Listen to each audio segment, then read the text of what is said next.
your meds. Oh, of course, that's how we open the show.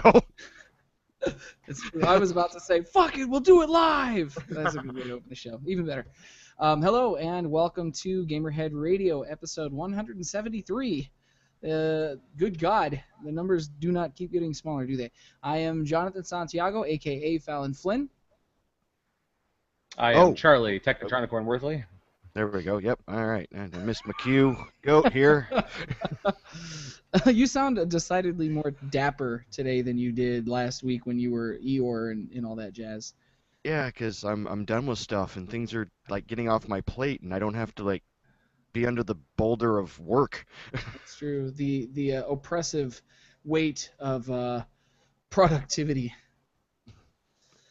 So we had a pretty big damn show midweek here. Our annual episode 2 of our 3-part E3 wrap up this past Wednesday. That was a hell of a show. It was a really big show. Really big show.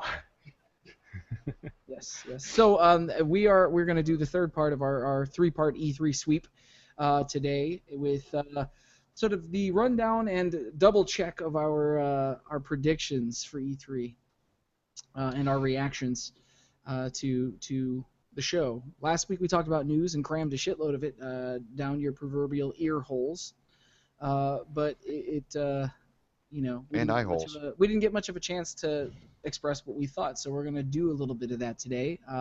We're not going to be doing our standard news format in favor of sharing our opinions, but the rest of the show's format should be relatively the same today, just so you guys know what you're in store for. Charlie, tell me about your week. Well, so it's just kind of, considering last week we jumped right into the news, I didn't really have a chance to talk too much about MLP, MSP. Mm-hmm. We had a really, really good time. It was great being able to go back to my birth con, which is a term that I've come up with to represent the first con that I worked. I'm not sure how no one has come up with that before, but I did a hashtag search, and it appears to be a newish thing, aside from something that actually was called BirthCon, which I'm just not going to talk about. That sounds like you could possibly have a bad time if you go there. Yeah. But anywho, no, it was a really good time. Great seeing old friends again. Despite it being a couple weeks out, everything seeming like it was going to burn in a fire. I mean, like everything kind of came together, and it ended up being just a really, really good weekend. One of the great things about having a really good staff and a really good group of people to work these things with is that people are good about fixing problems and taking care of things, and so. At the end of the day, like the attendees all had absolutely nothing but glowing praise to say. Out of all the conventions that I've worked in, especially the ones I paid attention on social media to, this is the one where we've gotten the best like feedback like online, like Facebook and Twitter, like people saying like just the nicest things and the greatest things about this con. So that was a really good feeling. But yeah, real quick, just to sort of do like a little end cap also on all these conventions that I've done. I just kind of want to show off a couple pieces of art that I picked up at some of these various conventions. So the first one, you two are going to like the most. This is done by our friend Jen Blake, who's been on the show a few times. Hopefully the text on this will be readable. But oh, that's awesome. And let me lock the view on my screen there. There we go. So give you the full view, but I could practically hear Daffy's voice coming out of that mouth with the spit coming off. Yeah. You just look for any excuse. So I love that. This was so for all these cons that I've done, we've had like the generic like con poster and then like in like a premium convention poster, just so people have some things to take home. So the generic con poster was just basically the con book cover done in just like poster form. It's just the 3 mascots of the con. Simple, straightforward. But what I really love is the premium poster that we had for this. This is all digitally hand painted by a guy who he's an artist who goes by the name Blind Coyote because he is blind in one eye, as it happens. But I'm gonna move my mic out of the way real quick so you can get the full scope of this thing. But I love this piece so much. Yeah, this must be some piece. Oh wow, man! Wow, guy's got a really good sense of shading. His lighting and shading is outstanding. Really good. Good use of color, variety, and color. Tough shit for the people who are listening to the recorded version of the podcast and listening to us Yep. talk about this delightful piece of art that Charlie's waggling around in our face. Sorry. And one last piece. This is done. This was done by an artist who goes by the name of Jaded Jinx. She does artworks for a lot of con, but she is extraordinarily talented. And she has recently started a series of doing classic pieces of art, like ponified basically. And Mhm. so this is her interpretation of Starry Night, featuring one of my favorite ponies, Derpy. Oh, that's a very faithful rendition ish. And the light that you're seeing is because it's actually on canvas. Oh wow. And so here, let me block off the light there so you can kind of, there you go. There's There a you better go. look at it. No, it's really good, man. It's good work. Yeah, so I am like one of the things, and like my father came up to Windy City, and one of the things, he has absolutely no like point of reference or barely any really understanding of the show, but it's hard for anybody to walk into the vendor halls that they have at these conventions and to not be impressed by just the wide and impressive variety of talent that you find in those rooms. Just like those people are just crazy talented, and the fact that they do this kind of stuff is just awesome. And Yeah. speaking of my father, the one last thing I'll mention over the last week is that yesterday we hosted my father's 70th birthday party. Oh, what? Dude, Which your dad is the most youthful 70 I've ever seen in my life. I would have said Right. not a day over 60. What the fuck? he I'm stunned. I'm No, I know. literally stunned stupid. I know he is in amazing shape for his age. He looks Holy fantastic. crap. He walks like 3 or 4 miles every single day. I mean, just yeah, he's in phenomenal shape for his Dude, age. I do not at all feel remiss in saying that your dad will be around long after I'm dead. Like, he's gonna outlive everybody, dude. That's insane. Yeah, yep. Good for Richard, man. Yeah, but that was a really good time. A lot of friends, a lot of family. And one of the reasons why I might look a little bedraggled right now is the fact that, oh my God, can my dad and his friends drink into the wee hours of the morning? I was not prepared for that. I'm thinking like, oh, it's a bunch of old people. Like they'll be like the party started at 2. It's like they'll be gone by like 8. No, it's like 11, and I'm just like, what is happening? Why is this? Why don't they go home? I mean, as a man who has a seasoned taste for beer, that is impressive that your father was able to hang at 70 years old. May we all aspire to be as sturdy as Richard in our 70s. Cheers to my father. Yes, Cheers to absolutely. Richard. Absolutely. But yeah, no. So my long my long nationwide pony convention tour has come to a pause, thank God. I between just like I'm happy that I did it. I don't think I'll do it again, just because I had a lot of great experiences. But my God, am I tired? I am so just mentally and physically exhausted right now. My next con isn't until Ponyville Cider Fest, which is Halloween weekend in Minneapolis, which just for a combination of reasons, like we're gonna make sure I'm gonna take everything that I've learned over the last year and just reapply it to that. And so I have absolute faith that it's going to be an amazing time. But yeah, no, I'm very much looking forward to coming back to something of a normal lifestyle for the next couple months here until, and to be able to actually take all that work and spread it out over like a more reasonable like amount of time, so that the 2 weeks before con I'm not getting 2 or 3 hours of sleep every night because everything is waited to the last minute. So help me God, that will not happen this time. But that is that's my catch up. Goat, how about you? How's your last week or two been? It's great. I finished the one thing. I delivered the other things. Um, Yes, yes. Goat's I'd love to be never-ending more. train of vagueness Yeah, I'd continues. love to be more specific, but I just can't. He'll get there. We're not that We're getting far closer. away from, Yeah, we're yeah, getting real like close to. a few weeks away for some of it, and then however much longer for the other half of it that is just purely goat. Yes. I said this before, guys. I'm going to say it again. I don't even know what Goat's talking about here. So You really know? You have no idea? no, I know. I have. I mean, I only have the vagaries that you've mentioned on show about how it's related to billing God, we stuff. need to But fill you in Yeah. after the show's Well, over. Jesus. yeah, I would say we should probably get him up to speed, but he has been on the trot tour, so. yeah, and that's fair. No, at this point, you know what? I'll just wait for the surprise like everybody else. I'm okay with it. I don't want to have Christmas spoiled early for me, so I'll just wait. You're not going to use your insider information, your clout, to rub elbows with the backside information? Um, no, no, especially after you put it like that. That sounds kind of dirty. So no, I'm not going to do that. Yeah, backside information was Amazing. probably not the best word combination there. Yeah. Jonathan. Let's see. What did I do this week?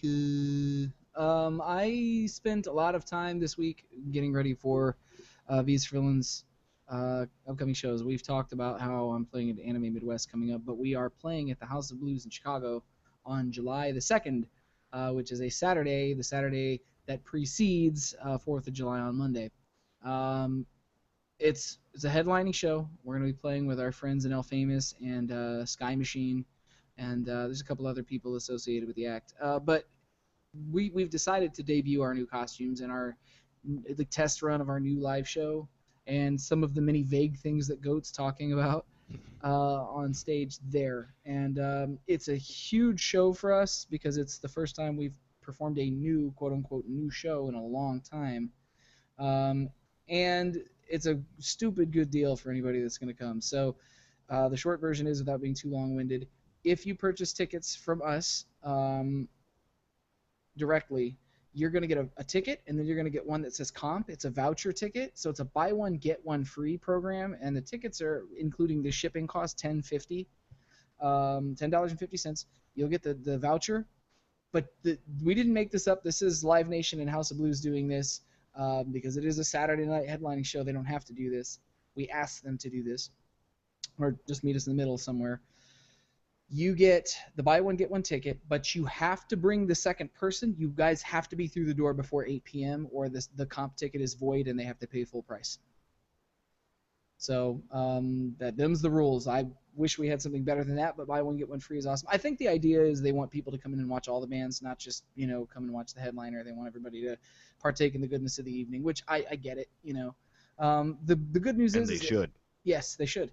The good news, though, is that if you don't or can't use your comp ticket, or you get there at 8:01 and they charge you full price, which they will, there's nothing we can do about that, so don't ask in advance. I would love to help you with it, but that's out of our hands. The tickets are only $10, so it's not soul-crushing. It's not going to break the bank, and you guys will still have a really good time and hang out. We're also going to play a bunch of new songs that we've been rehearsing. So that's what I've been doing, rehearsing, working on costume stuff. I got some really insane boots that I'm wearing for this new show that weigh like fucking 10 pounds a piece. I'm not kidding. They're really heavy, so we'll see how that works out. Oh I boy. may be getting a new guitar for the show too. We'll see.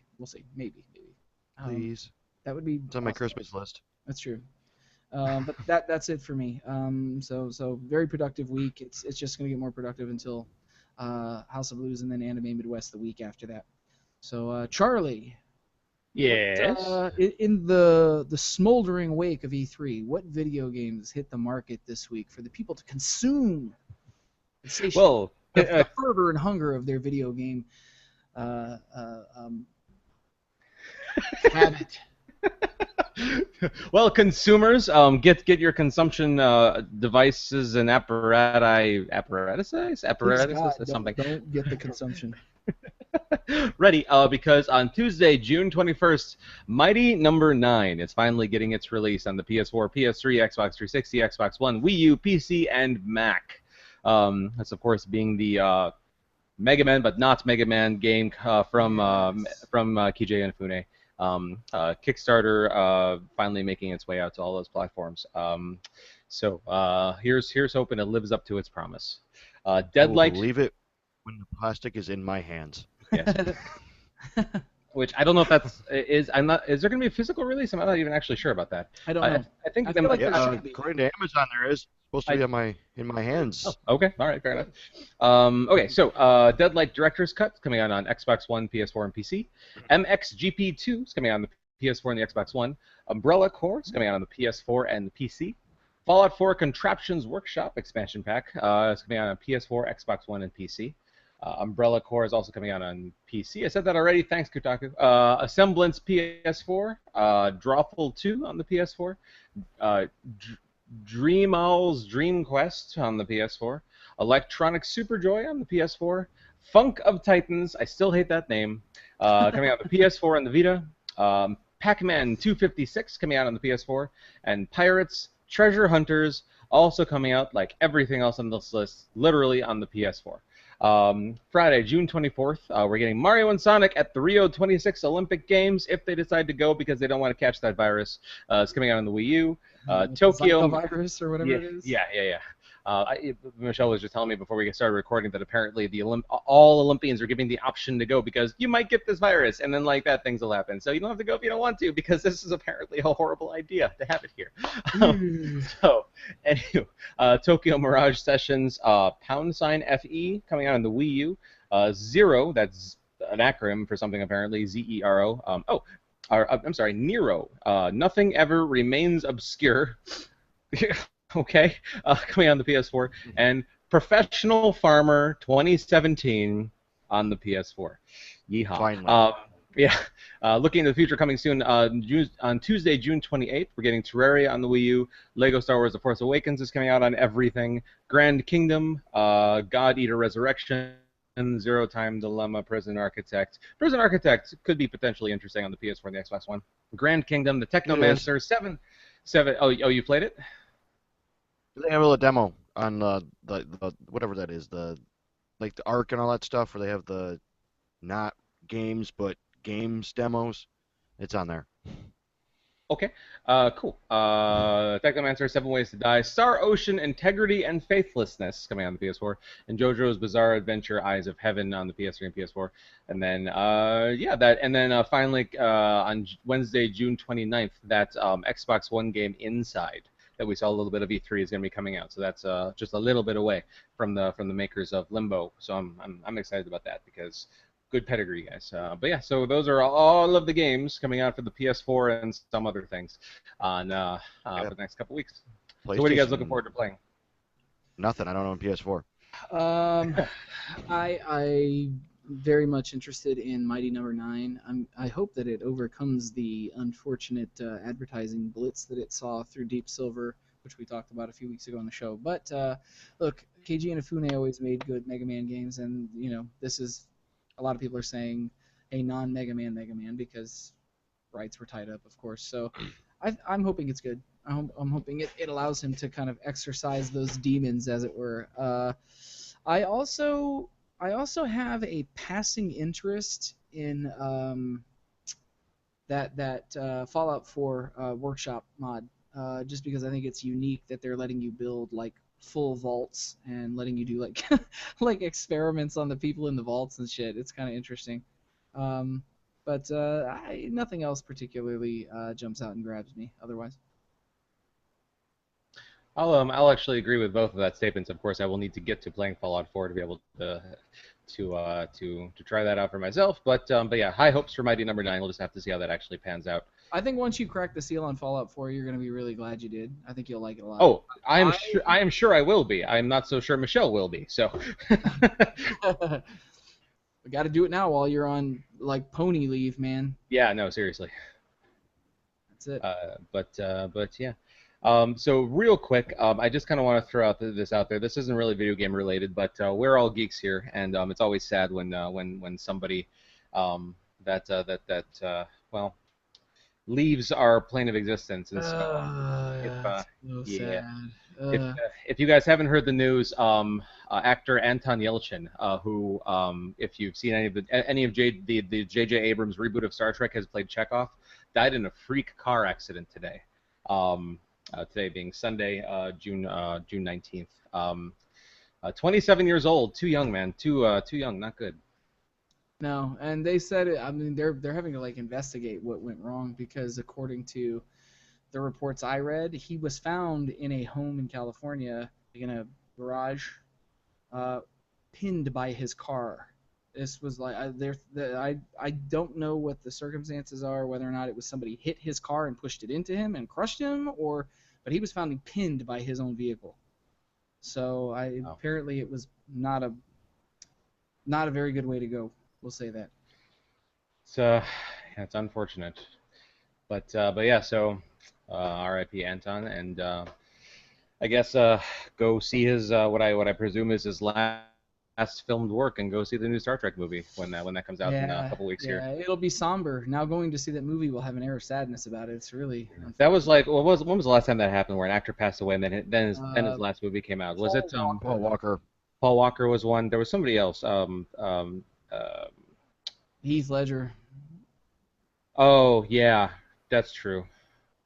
Did he pass away before Batman actually came out? Is that Yes. what? Yeah, He yeah, passed out in January of 2008. The movie came out over yeah, I think it was June or something.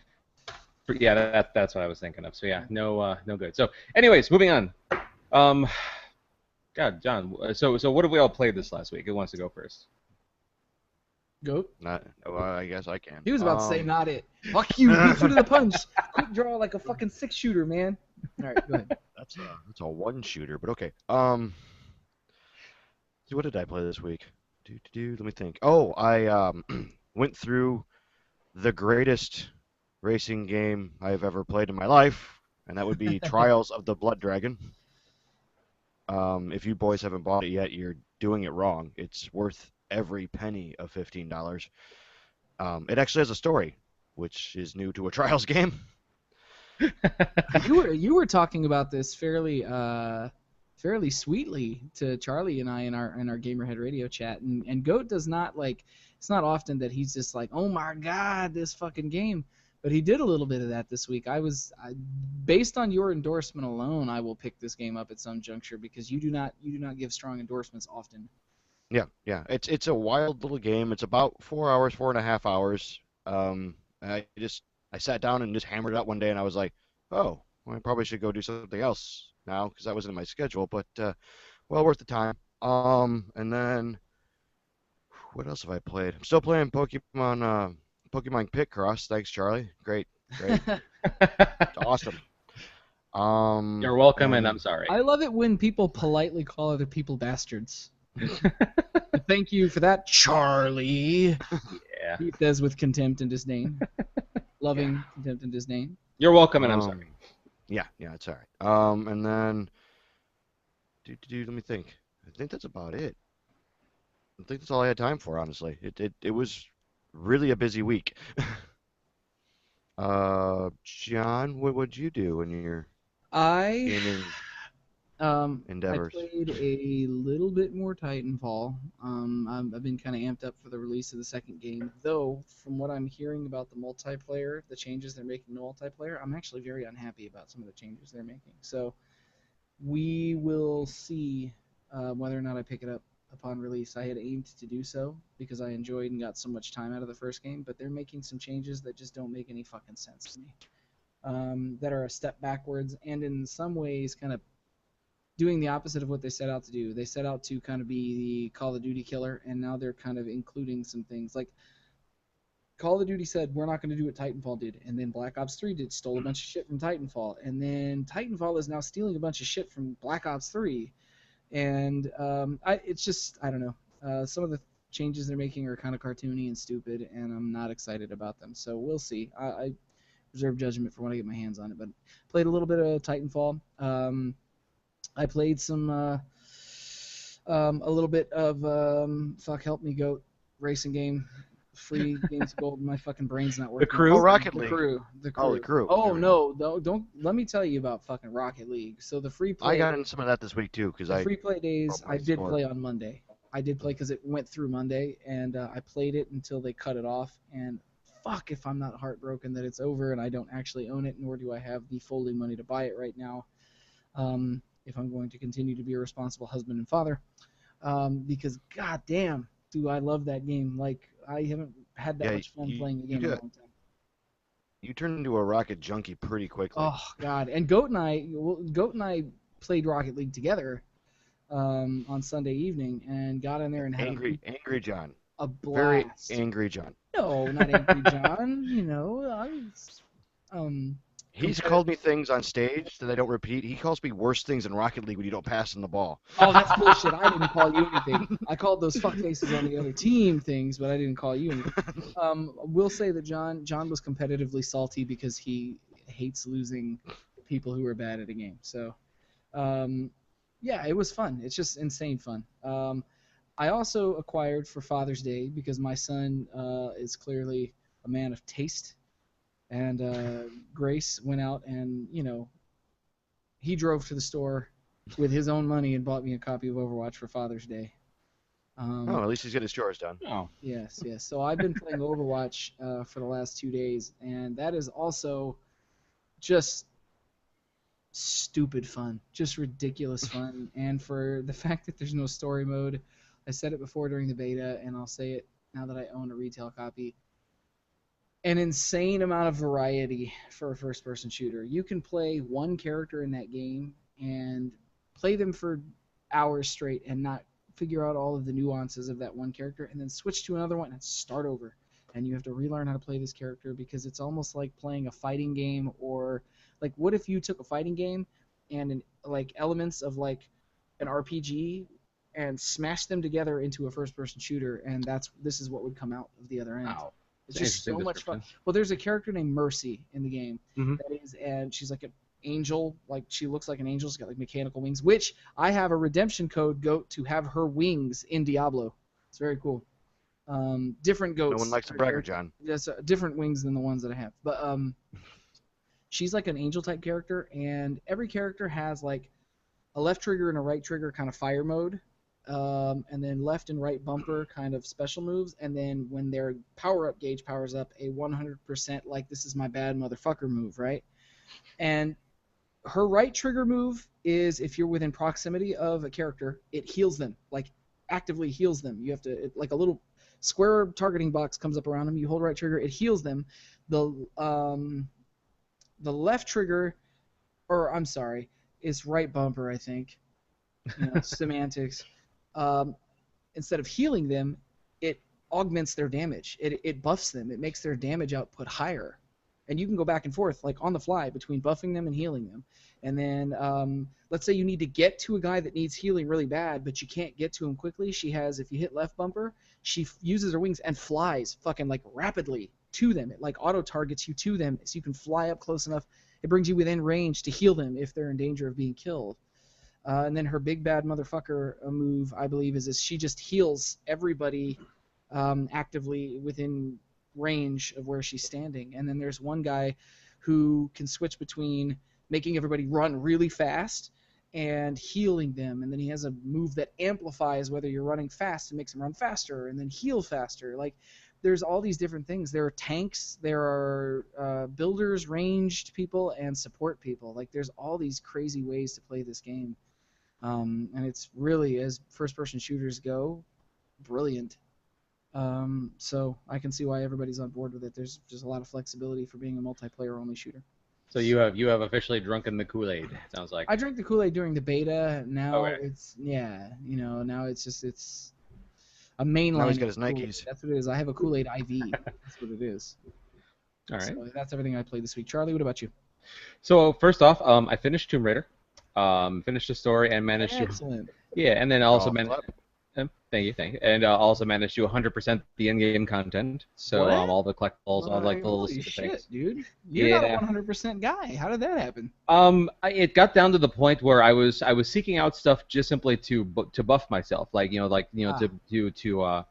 pick up skill points and stuff like that. And then it got to the point where like I'm nearing the end of the game, and it gave me one of those save points with the pop-up message that says like, by the way, if you go past here, you can't go back until you beat the game. And then so I said, oh well, let me take a look and just see if there's anything else I really want to get before I go. And then I look and I'm like at 89% overall completion. So I'm just like, well, just screw it. I'm close enough. I'll go through. And so I managed to go through everything. I got a bunch of achievements, for maxing out like a bunch of stuff. And so, but yeah, no. The ending of the game was nowhere near for me as interesting as the last Tomb Raider, as the first game in the reboot. It was kind of predictable a little bit, but I mean it was absolutely worth playing. Still a gorgeous game, still a really fun game to play. It was definitely a progression of what they started, not a further evolution by any means, I would say. Um, some decent plot twists in there, but overall, I so if I had to do like a quick mini review of it, I would say that that if you should play this game, if you played and enjoyed the last one, I mean this is a no-brainer. If you haven't played the last one, if you like Uncharted style gameplay, assuming you played that, or have a sense of what it's like. But with some extra game mechanics in there, about like upgrading your weapons and stuff like that. It's just a little more in depth. I would say that this is absolutely worth playing. If you should not play this game, if you I can't really. I mean, there were no deal breakers for me with this game at all. Nothing I can think of directly. Excuse me. Um, if you don't like action games, don't play this game. I guess that's all I can really think of. So let's see. Aside from that, like Goat, I also picked up and played Trials of the Blood Dragon. Oh my Ooh. god! Oh my god! Oh, I'm so bummed that I didn't. Now that I know that you have it, fuck, I should have got it. How much is it? It's I think 15. 15. Yeah, $15. It's worth every dollar. Unfortunately, there is no multiplayer aspect aside from just being able to, if you replay a course, you can see where your friends are. Like a little like head indicates like where they were at, so you can just like race against them Oh, in an indirect way. Excuse me. so you had to deal with my little floating head this entire time? Only on the couple times where I went back to replay a course. The Oh, first okay. time, the first time you go through it just lets you play the level. Oh, Um, okay. but only on the replays. But yeah, I mean, like if you played any of the Trials games, then play this. Oh my God! If you played and enjoyed Blood Dragon, the Far Cry Blood Dragon, game that came out a couple of years ago, this is completely different, but still, I mean, like it's in the same vein. It's definitely it's cut from the same cloth. So definitely pick that up and try it out. Right on. Having a lot of fun with Did it. did it did the humor of it did the humor of it live up to the trailer that they showed at E3? Because that trailer was great. I would say yes, Oh, absolutely, yes. absolutely. Awesome. The It's a great crossover game, too. It really is. Yeah, I mean, like, if somebody had said to me previously, what would happen if we took Trials and Far Cry Blood Dragon? Like, how do you think that would work as a game? I'd be like, no. Like, what are you even talking about? Yeah. It's like oil and vinegar almost. But no, it worked out great. I mean, like, whoever's idea this was, I hope they got a raise because it was pure brilliance. And then so finally, then the last thing I tried was if this week, I think by the time this recording comes out, it may have ended. So if you're watching this live, if you haven't gotten a chance to play the first level of Doom, which is available as a free demo, Ooh, I right, forgot about that. Is that still up? it was playable as of today, which is when I just played it. I will look Um, into it after the show. but yeah, definitely check that out. It is. I mean, Bethesda can do no wrong. I'm pretty sure. And so what they did with the Doom property and the Doom license, I mean, it's perfect. Um, the so for free, you're able to play through basically just the first like sort of like the introduction and then like the first full level of the game. And yeah, it's everything like it is Doom, like with the color key cards and just the way that the game is, like all the things you remember from Doom, like they're staples, they're all there. And but it's glorious. I mean, like the fact that we've gotten excellent reboots now of both Wolfenstein and Doom. I mean, it kind of makes me wonder. I feel like we should go back into maybe we should do a show where we go back and look at old games. I think we've done a game about reboots before, but it might be time to revisit that because I don't think Yeah, any because of there's a Well, shitload of them we, coming out now. we've yeah. got Quake coming, too. And Quake too, yeah. So now we just need Maybe we should Hexen, do a and yeah, Oh, dude, maybe we should do a Hexen, God. 1995 callback. yeah, no, seriously. You know what we should talk? You know what we should do? We're in 2006. We should talk about what was popular 10 years ago. That's what we should do. We should do a what was going on 10 years ago show. I am all for it. But yeah, no, that's everything that I played this week. I'm after this, I will be going back into and finishing Uncharted 4, and then I think after that, it's going to be time to dive into Fallout 4. So Right on. Very that's good. that's games. Trail I of am I am putting off playing all of my open world games, and honestly, after watching E3 2016, which we'll talk about here shortly, I told Megan while we were watching the Sony press conference, I was like, "Fuck, man! Like everybody's making these vast open world games, and they're going to be like 18 to 25 hours, maybe more." I just don't. There's not enough fucking hours in the day to play everything, dude. It's insane. Yeah. Tell me about it. Yeah. But all right. So I believe that is what we did this last week in video games. John, So, Mr. Show Driver. That's right. I am. I'm driving this show right into a ditch. Buckle up, assholes. No. So, in the wake of the news that we we covered extensively on Wednesday, we decided that we were going to follow up with a couple of things. First and foremost, our thoughts and reflections on E3, because spewing all of that news ad nauseum, even though we threw little chunks and bits of information your way about what we thought in the moment, we did not really get to discuss opinions and feelings about the show. So we're going to talk about our opinions and feelings about the show. Then we're going to talk about our predictions and which ones of them came true and which ones of them clearly dictate that we should probably mind our own fucking business and stop giving our opinions about things. So let's go ahead and start. Why don't we go down the list and talk about the show just as we did last week or a couple of days ago during the news roundup. Let's talk about the show in the order in which the press conferences took place. Electronic Arts. Did you guys any thoughts or feelings about not only the show but the lineup for the games announced as well? I really feel like they phoned it in. There's aside from a very few number of surprises, pseudo surprises like Titanfall 2 having single player. Mass Effect, they might as well have not have shown it. They didn't really tell us anything interesting about it. That more than anything during the show bothered the shit out of me because that game has been announced for long enough that we should have gotten more than look at this gameplay on the developer's computer screen and we're going to say what we feel are inspirational things about development in games and space travel, and fuck that, man. Give us some gameplay. I have a general credo I think that I've landed on for E3, which I'll share a little bit later, but go ahead, Charlie, sorry. Yeah, no problem. That was all I was going to say about Mass Effect. Having Jamie Foxx and whatever that other guy's name is there. I mean, they're that was so awkward, man. Mr. High School Musical. I mean, it's just Zac Efron. Yeah, Zac Efron. Thank you. To me that is the epitome of trying too hard. It's we have to connect with our younger audiences. Let's throw celebrities at them. Why? Why do you think that's necessary? I don't know. I hope they didn't pay for them to be there. That's all I can say because it was a waste of money if you ask me. What they showed about Star Wars was my my notes here. I didn't mention this last week. I showed last week my notes that I had. My notes on everything on their Star Wars block was overproduced. Yay!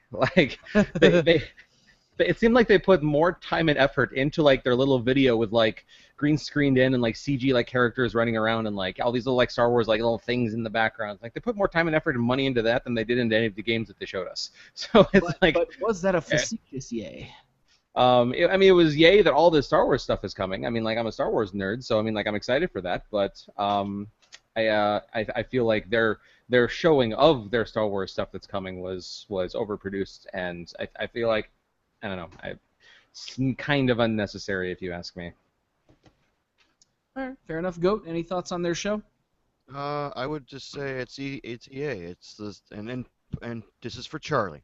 It was the same pony, just a different rider this year. All right, right on.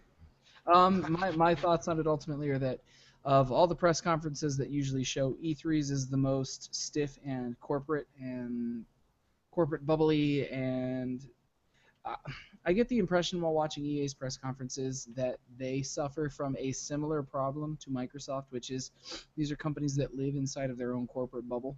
You hear that term a lot in the business world, corporate bubble, corporate culture, whatever you want to call it, and you get the impression that there's not much outside of that world, that they are one of those companies that that scene in Temple of Doom. You know that scene in the Temple of Doom where the thuggy cultists make Indiana Jones drink from the head that features the tainted blood of the cult, and they make him drink of the cult, and he becomes one of the cult, and all he says is Molaram, Sudaram, Molaram, Sudaram. Well, I feel like that's what EA and sometimes to certain degrees Microsoft does to their people. They browbeat you into use the corporate fucking lingo. You talk about our products. There is nobody outside of our company. We are number one. We are the premier. You get the impression that they're really delusional. It's one of those they're both companies that say just because we say something is so, it must be so. Even when like everybody outside of their corporate sphere of influence is like, you guys are fucked up, man. You're delusional as shit. What are you talking about? Everybody can see the writing on the wall except for you. And then they just get their fingers in the air going, la, la, la, la, la, la, la, la, I can't hear you. Um, that's the vibe I get from their press conferences. And I like Jade Raymond, but I said it last week. I'm going to say it again. Do not talk about your games. Do not refer to them as a portfolio of Star Wars games. We are not investors. We don't want to be investors. We are not trade show people. You're not selling your games to us in the traditional fashion that you're trying to convince a board of trustees or people who are sitting in a chair to. You're not trying to sell to us that way. Don't refer to your games as portfolio, like a portfolio of Star Wars games. That is soulless and mechanical, and everybody hates it. And I suspect, Jade Raymond, that you secretly hate it too. You just do it because that's the position you're in. So don't talk about your games like that. It's horrible. Just following orders. I know, man. She's the head of the company. John, John, you have to talk to the dollars to to get more dollars. I'm gonna say this though. The people who made Super Meat Boy, the people who Jonathan Blow who made Braid, anybody who has ever produced an independent game, um, including the myriad of beautiful independent titles we've played in the last couple of years, do not talk to people that way, and they have sold millions of copies. So I'm gonna say that yeah, that's not necessary. Stop treating people like dollar signs. There you go. That's what video gamers want, is to not be treated like microtransaction Pac-Man heads. So I think that's fair. Yeah. And speaking of indie games, like my favorite thing that came out of the EA conference, and this is not saying much because, that there was a lot of things I didn't like. So but the best thing that they came out with was their whole like indie program that they're starting up. I just wish that they had picked a game other than a game that was a clone of another game to launch it with, because I mean like Faye is very clearly, I mean like whoever, if they are not very aware that Faye is visually very like incredibly similar to Ori and the Blind Forest, and they are not paying attention at all. Because I mean the more I look at it, I mean like it's just Ori just in 3D. I mean like that's what it is. So I don't know. I mean, like, I'm not writing it off because of that fact. Like, I'm interested in it because I like that style of game. But I feel like I don't know. I guess this is crossing now into the area of I guess what do you do? Like, you guys as artists and musicians. Let's say let's say that you guys write a song and you're in love with the song and you're about to release a song, and then another band releases a song that sounds exactly like yours, and so now you're in the position where if you release that song, people are just going to say it was a ripoff, even though everything that you made, everything that everything that you did, all the build up and the writing and everything happened before you heard this other thing, but there's no way to convince the public of that. I mean, like, what do you do? Who was it? Somebody was just talking about how they. Oh, I just read this not 2 days ago. They were talking about that they developed, built, and put something out before this other thing, but this other thing broke through and became popular, and they felt really angry about it, but there was nothing they could do in regards to copyright laws. For me, we've had a lot of people compare V's for Villains to a bunch of different bands. The one we get the most often, believe it or not, is Mindless Self-Indulgence, which I consider a compliment because I like that band. But I don't know. For me, if we write something and then somebody else writes something that sounds similar to it or close to it, and then they put that thing out, it depends for me. I would rather shelve what I have written or created than put it out and be compared to something that came after me. I would shelve it and build something from scratch. That's just me. I don't know. Maybe just shelve it at least for a time period to Yeah. where it puts some distance between it and the other thing. Yeah, maybe so. Yeah. Or retool what I have in order to separate it. You know what I mean? Yeah. Make concessions and cuts. Yeah, it's tough because there's the matter of artistic integrity. It's like, why should I have to change my vision just because somebody else happened to have a similar vision? But at the same time, there's public perception and awareness. So yeah, Well, that's there's also copyright and speed. I mean, personally, I've written riffs and then like later in life they'll pop up somewhere else, and I'm like, oh, all right, and I'll just throw it away. I'm like, yeah, you guys beat me to it. Yeah. It's my own fault for not putting it out in the world faster. Yeah. Well, you guys have any more thoughts on EA before we move on? I thought that Mm, I don't know. I thought they had an okay presentation. Battlefield 1 looks interesting. The Amy Hennig Star Wars Untitled Star Wars game, I'm very interested in that just because of Amy Hennig's pedigree as a writer and a game producer. And Titanfall 2, but like I said, I'm a little disappointed with the direction they're taking with that, if what I heard was true. So that's it for me. Okay. All right, then I suppose Bethesda would be next. Go with unless you had I anything more on believe EA. you're right. I believe you're right. no, we can move on to Bethesda.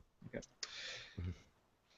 Quake, just thank you, Quake. I mean, like it's not for me because I'm not a competitive arena multiplayer game, but I love the fact that they're bringing Quake back. It's I will enjoy watching other people play it. Right on. So let me ask you a question. Like, I have played exactly one competitive multiplayer game with you, and that game was Titanfall, which you bought for $6 and $7, and you bought Go to Copy.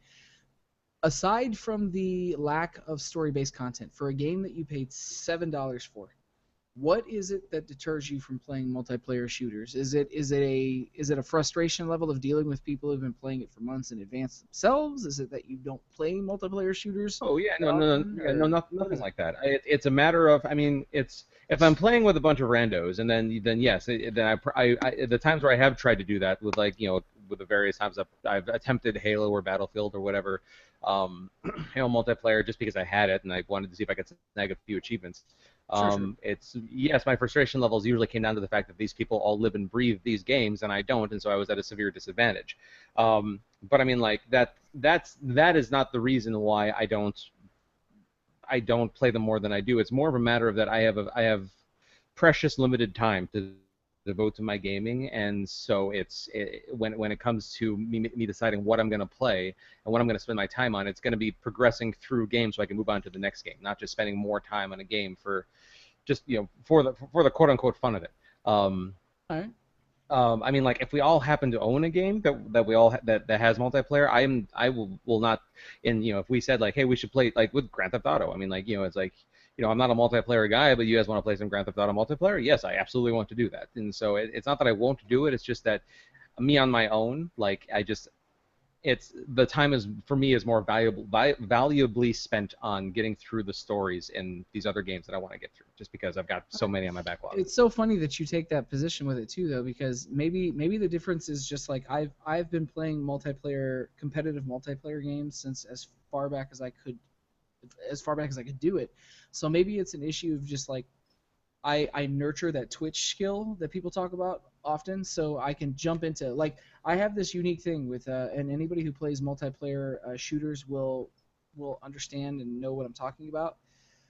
I know people who my brother's one of these people. If I put an Xbox One controller in his hand and tell him to play the same competitive multiplayer game that I've been playing on the Xbox One, he can't do it comfortably because he is acclimated to the side by side thumbsticks on a PlayStation 4 controller. I do not have that gaming handicap. I can pick up any controller, keyboard, mouse, Xbox. I mean, like I could pick up an N64 controller and fucking throw down on GoldenEye like nothing. I have this thing from playing competitive multiplayer shooters for most of my life where I don't have the discomfort learning curve that comes with the adjustment of picking up a controller outside of my comfort zone. I can just 15 minutes, 10, 15 minutes, and I might suck for that 15 minutes, but I've got it after that. And so maybe that's the difference. Maybe there's that. I don't have that discouragement of going, fuck, I'm going to have to put work into learning these games. But I play competitive multiplayer shooters because after playing a game like Metal Gear or even something that's an 8-10 hour game like Quantum Break or even like reasonably paced, I can play 4 matches of Overwatch. I could play, what did we play, Goat? 8 matches maybe of Rocket League, 10 matches of Rocket League. 10. Um, It was a while of them. yeah, it was a couple hours we played. I could play that and then I'm done. Like I'm not locked into like fuck. I left on a cliffhanger with Metal Gear, so I gotta go back and play 5 more hours of Metal Gear, or Witcher. I'm still only like 12 hours into Witcher, and I want to get back to it, but I find the task of completing it daunting. So I find it interesting, I guess, is what I'm saying, that you stray from competitive multiplayer shooters because you don't want to deal with the time commitment of it, having limited time, and I play them because I have limited time. It's kind of an interesting juxtaposition. Agreed. Sorry, I know that was really long-winded. I had thoughts on that. Wow, you just like totally tore his entire defense down. No, no, not at all. I completely support Charlie's reasoning for not playing competitive multiplayer shooters. I See, guess Charlie, I was just you gotta go my route. waxing. I was just waxing on whether or not I think that it's a result of the difference of just like I play them all the time, so I don't feel that steep learning curve of like fuck, I'm gonna get stomped on all the time because I don't play these often, you know. See, I just don't play him because there's multiple players and it's people I don't want to deal with. Mm. They'll That is never a sway big me. thing too. I really don't enjoy listening to people. I'm just mute everybody now on Xbox Live, which I know sounds horrible, but um, our listener Dustin Falconer has a couple of things. He asked whether or not there is a story mode for Overwatch or if it's just a player versus player deathmatch type game. Dustin, it is a player versus player deathmatch type game. There are little short film movie type things that you can watch on YouTube on the Overwatch channel that kind of fill in some of the lore. You can find a lot of the lore. It's really worth checking out, even if you don't like the game. Just watch the short films; they're amazing. So yeah, that's my answer there. But I have derailed. I have Dick Train derailed the show terribly. So let's get back on track here. Um, What were we I, talking about? Quake, Was it Quake. well, just Bethesda in general. I'm excited for Prey. The more I think about it, the more I approve of this step that they took. You I've know, the, watched it a couple times and it looks really sharp. yeah, the the what they were showing for Prey 2 a couple of years ago when they kind of showed off that pre-rendered gameplay like concept video that they had a couple of years ago. I thought looked I was excited for that, and so I'm a little bit bummed that that game has been canceled and has turned into this. But I'm coming to terms with that. The more I look at this new reborn Prey, I think it looks really interesting and really potentially very compelling. And I mean Bethesda is constantly just knocking it out of the park with these games, especially when it comes to reboots. I mean, look at Doom. I mean, like Doom is, they took something that's very simple at its core and just made it just this awesome thing. And so, if especially if they manage to keep some of the gameplay mechanics from the original Prey, like Prey was, was I think came before Portal in terms of like, like having like those like with like the portal effects where you could like jump through a room and like be in like a different place and everything, like the way the Prey implemented that, like it didn't have it wasn't part of a gun, but it did have those mechanics in there long before I think Portal did. And so they had a lot of really good ideas in that game, and also like the zero gravity gameplay, like when you're walking up walls and everything. Like there were a lot of great ideas in that game. It was just a lot of poor implementation, just on like on like the packaging. So if they keep some of those great ideas and put them into this new reborn Prey, I'm sold. I'm really looking forward to it. Yeah. Goat, any thoughts on their press conference? I mean, it's Bethesda. I mean, Did you guys have any feelings about it was Dishonored? Skyrim here. What's that? Sorry, go. Did you guys have any thoughts or feelings on Dishonored 2? It I made hope me it's want to better go than the back and first play the one. first one. Really? I mean, like, well, it made me want to go back and give it another shot, I guess, is what I should say. Like we talked about before, it's like, a couple of us, like, we tried Dishonored, and it's like, we get why, well, I mean, I shouldn't speak for you guys. I get why other people like it. I just couldn't wrap my head around it. Like, I understand. That's the weird thing about that game. And I heard people say that live during the, like, post-show, like, opinion panels. Like, people agree that there were elements there that everybody understood why people enjoyed it, but that ultimately, and I mean, this is my big problem with it, it was so goddamn boring. It was so boring. I didn't hate it though. It was just really mediocre. yeah. I But, don't know. It came across to me as first-person Assassin's Creed, and I was like, no, this is definitely not It for me. really isn't right. though. I mean, you can play it stealthy. You don't have to play it stealthy though. You can just go in there guns blazing in most cases and just get it done. So the stealth is kind of an option. Not even the stealth part, just the aesthetic and the whole like look of it. I was like, yeah, whatever. No, I definitely feel like it wanted to be played. It wanted to be played stealthily. Like it was, the levels were designed with that intention, and so if you didn't play it that way, I feel like you ran into problems. But yeah, Mm, It mm. was whispering to you, yeah. Charlie, play me stealthily. Yeah. Please, go never do that again. It's Dishonored. And remember me. um, Yikes. But yeah, Fallout 4 content looks cool. I'm a little bit worried that it seems like their season pass content is going to be more you know contraptions and stuff for Fallout their Sims. world. Yeah, more Fallout Sim stuff and not actual like story expansions like with Fallout 3. Um, we'll see how that goes. Skyrim remastered, I think it was the right thing to do. I think it looks the effort that they put into it is clear and obvious. But Um, Yeah, but who hasn't so played that by now? what's that? Who hasn't played that by now? Me. you Well, haven't I played mean, Skyrim at all? but I'm saying like people who are like really into that, the Elder Scrolls and all that. They've already played it like the one time. They played it again when they added the phone book version of it, and now they're gonna play it a third time. No, they're No, no, probably not. no. I'm sure that there are plenty of people that didn't play it the first time, maybe because I mean, you got to remember, people. There are new gamers being added to the gaming world every single day. Whether it's people buying, getting their first gaming console, whatever. There are plenty of people out there whose Xbox One is their first gaming console, or PlayStation 4, I should say. So it's it's not just for people who had the opportunity to play it the first time. It's also for people who didn't because they either couldn't or whatever. So I'm sure. So it's a blatant cash in. Well, I, Well, uh, aren't all business decisions? I mean, clearly somebody in their office decided that it was going to be financially beneficial for them to remake this game, and so the thing that's why they is did it. that financially beneficial, yeah, because people are.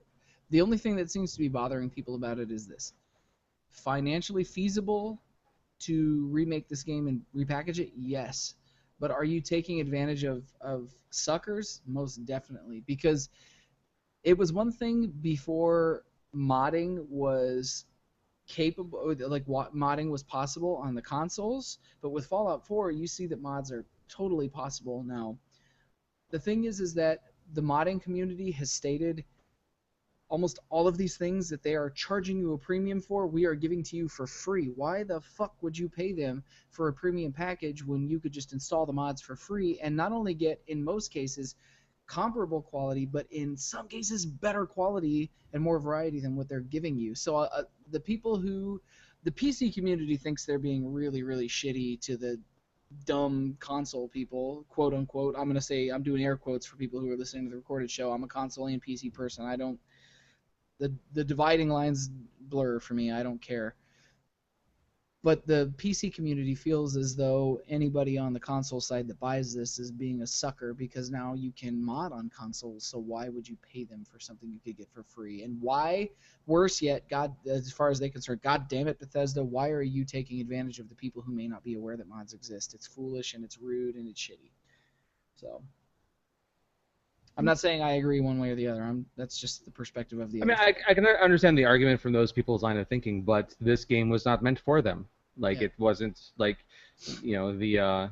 that market segment was not at all in their that's not the customer, and so it's I can understand why they might be a little salty about it, I guess, but they also at the same time need to take a step back and realize that this re-release is not meant for them.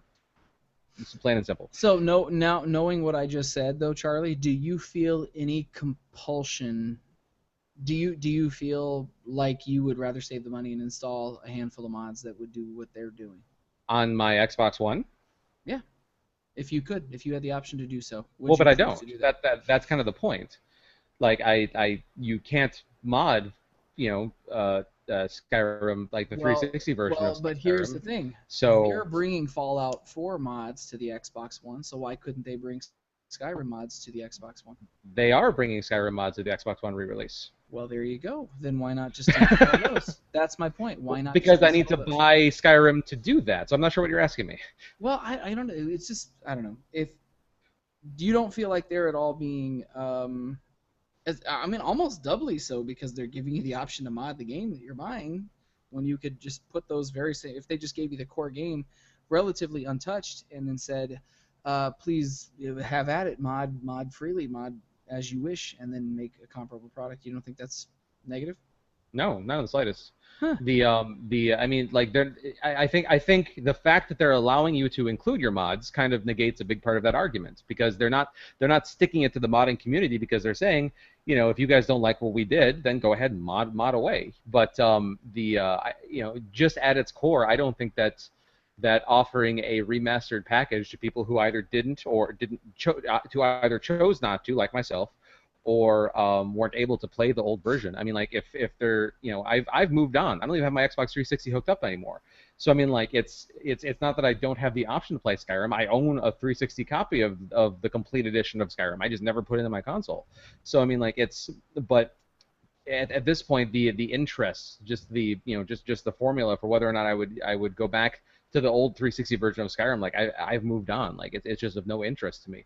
So if they were to simply, let's say, for example, just enable backwards compatibility on the 360 version of Skyrim on the Xbox One, I mean, okay, that would be nice, but still, like, it's gonna, I mean, like, as far as 360 games go, it's aged pretty well, but I mean, it's still clearly not, a native Xbox One game. And To so their credit, the before and after shots from both the Xbox 360 and Xbox One versus PS3 and PS4, they were really not. I mean, the light shafts in particular were. I mean, just the lighting looked fantastic. yeah, but I mean, like, I'm not a PC gamer. I will most likely never be a PC gamer, and so any conversation or solutions about involving PC gaming, it's just like, oh, just play it on PC. It looks better anyways. I mean, that's not an option for me. I don't want it to be an option for me. I have zero interest in being a PC gamer, just because Given it's that just you're such a not worth. tech-centric person, that has always blown my mind. Remind me to have a conversation with you about that off the air. I would love to pick your I brain. will tell you exactly why. It's because I can't leave shit alone. And so if I had a gaming PC, I would be endlessly overclocking and modding it and screwing with it to the point where it breaks. And it's just, I'm saving myself the frustration. I have my Okay, fair Xbox enough. One, I put the disc in, it works, and I'm happy. Here's what I will say to you and anybody else who does not play PC games that has the option to, though. There is a wealth of wonderful, wonderful, awesome, amazing, beautiful, smart, wild, wild west, pushing the envelope games that never see release on consoles that you should be looking for on the PC. For anybody, not just Charlie, but anybody listening at home who asks, why the fuck should I bother playing PC games, or I hate the PC community because they do that whole master race, like, rub it in my face bullshit, because I know people who hate that. That is also one of my reasons, yes. You can ignore that community just as easily as you mute people and idiots on Xbox Live or PlayStation Network. You don't need them in order to enjoy good games. There is a wealth of games that will never see publishment on, or publication. Publishment's not a word. Publication on. I found it. I corrected it. That will never see publication on consoles that are worth your time on the PC. Anyways, if you're not sure what they are, message me or send me a tweet at @TheFallonFlynn, and I will tell you what you should play on the PC and how to avoid the PC elite. And I have absolutely no doubt about that, but I don't have time to play the games that I do have. I certainly don't want to expand my options.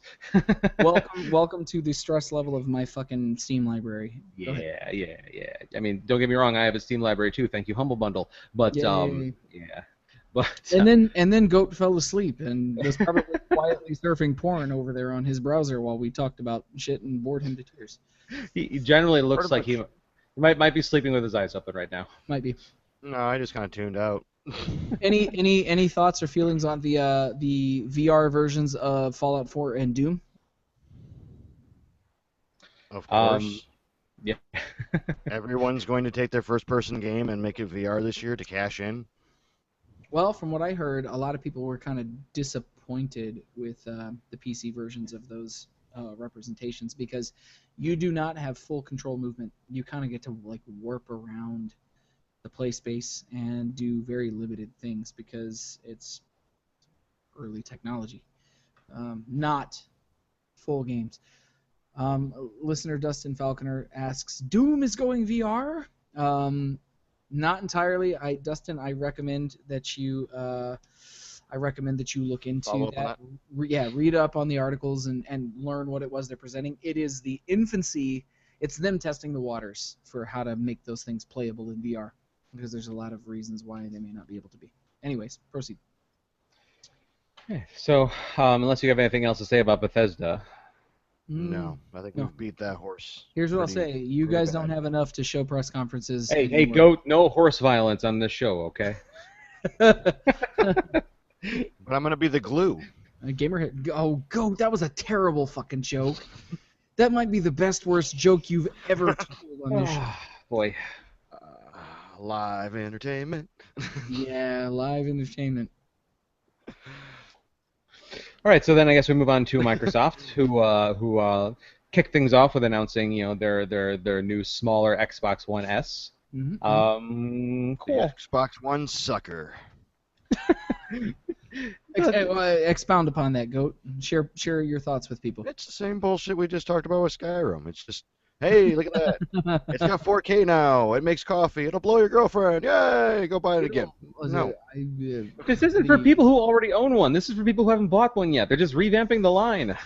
I know. Now, my wife, who does not regularly follow gaming news, really, really wants one of these, and I had to tell her, no, just give it one more year, and the Scorpio will come out, and if you want one of those, we'll get that. Or let's get a PlayStation 4, because we don't have a PlayStation 4, and I desperately want one. So I had to explain to her why it's not a good idea to buy an And S. at this point, we see Megan walk behind him with her Xbox S box.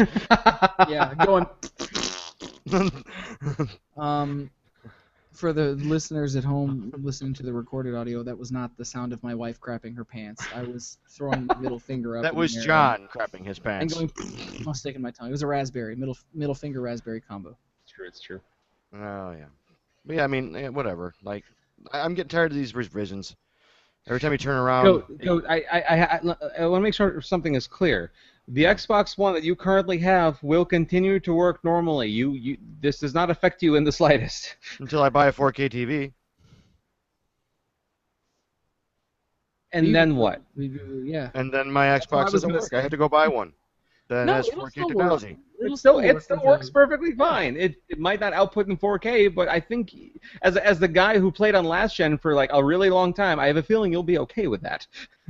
Well, as somebody's never going to buy into the novelty TV market, yeah. See, you're fine. Yeah, Nothing see, affects you here. Fuck you, Goat, because you're sitting here saying like, what about when I buy a 4K TV? But I'm not gonna get one though. But I'm trying to be the everyman. Okay, there you go. Okay. Like, what about the guy who has a 3D television in his basement that he doesn't tell his friends about, and he's got a 4K television in his living room that he has nothing to do with? This is the part where Goat said, "I did it for journalism." Exactly. like Jimmy Joe Way over to there take with his one for the iPhone team, 7SB that he just bought 2 weeks after his 7SA. Americans have to be on the cutting edge, man. You're thinking of the Japanese. Americans and Charlie. No. The Japanese have and to be Charlie. in vending machines. Everything's in vending machines over there. You just walk Here's by. my final thought on it. I think that they're great for people who do not have an Xbox One yet, particularly because it's $299 for a really nice, very petite system. Even though it looks sharp, because Megan kept saying to me, "Oh, the white, it looks so sharp." I'm like, no, till you put your filthy, dirty ass hands on it, and then it's gonna drive you nuts that it looks like, ugh. You know what look really good on it? Luca boogers. There's Luga boogers on my black controllers, but you don't see those because That's what I'm saying. Yeah, Well, he a nice has speckle destroyed feel. one of my Xbox 360 controllers. It breaks my heart. But that's now quote unquote his controller. There's like teeth marks in the rubber on the thumbsticks. I cringe when I see it. So, anyways, what else did we do? The Did they put out any Xbox other games? Project Scorpio. So given that Oh, there's 2 Xboxes you can that's buy as a right, sucker. the 2017 holiday 2017, the Scorpio is going to come out. They're touting it as being 3 teraflops of information. Everything will be the 4K gaming at 60 frames per second resolution with native VR compatibility. Even though I have not said what kind of VR that is, even though I've heard that it's Oculus, which we talked about last week, plug and play. How do you guys feel about the Scorpio? Do you feel like that's an Xbox sucker as well, Goat? Well, yeah, because the guy who's going to buy the new one is going to have to go buy the Scorpio the following year. So now he'll have 3 Xbox Ones in his house. They don't have to do this, Goat. This is not a contractual requirement that they buy every new Xbox that comes out. That's That is true. Microsoft's entire point, though, is that you keep going out and dropping money. Well, that's Why every would you one of put a these new one out? companies' points, really, if we're getting Yeah, down to the I say nitty that's gritty. the corporate model. Like, hey, here's something new. Give me $400. And Apple has made that possible. Charlie, what about you? Any thoughts on the Scorpio? I well the I feel like it was inevitable. Just because of the I mean, so like I said last week, the absolute most important thing that they had to say to not piss off everybody is what they did say when they said that every game and every accessory and everything will that works on the Xbox One now will also work with Project Scorpio, and presumably vice versa. Um, so that this is only a bump in hardware and not any change in compatibility or capabilities. It's just just higher resolutions or more horsepower, yada yada yada. Um, now as we've said, whether or not that pans out to be true will be something will be another question. But I It I, has I to feel be. I feel like that was a key thing that they needed to say for sure. Yep, yep. There you go. How do you guys feel about the Xbox Design Lab, the controller design lab? Meh. I mean, like it's like I said last week. As long as they don't charge a premium for doing it, then it's fine. Okay, the design lab is up. What you do is you log into your Xbox account and you do it with your Hotmail account. You log in and you can create an Xbox controller in the design lab, save it to your profile, name it, and not purchase it, but it's there in case you decide to do so. You can make 20 of these, save them to your profile, and then pick one that you like.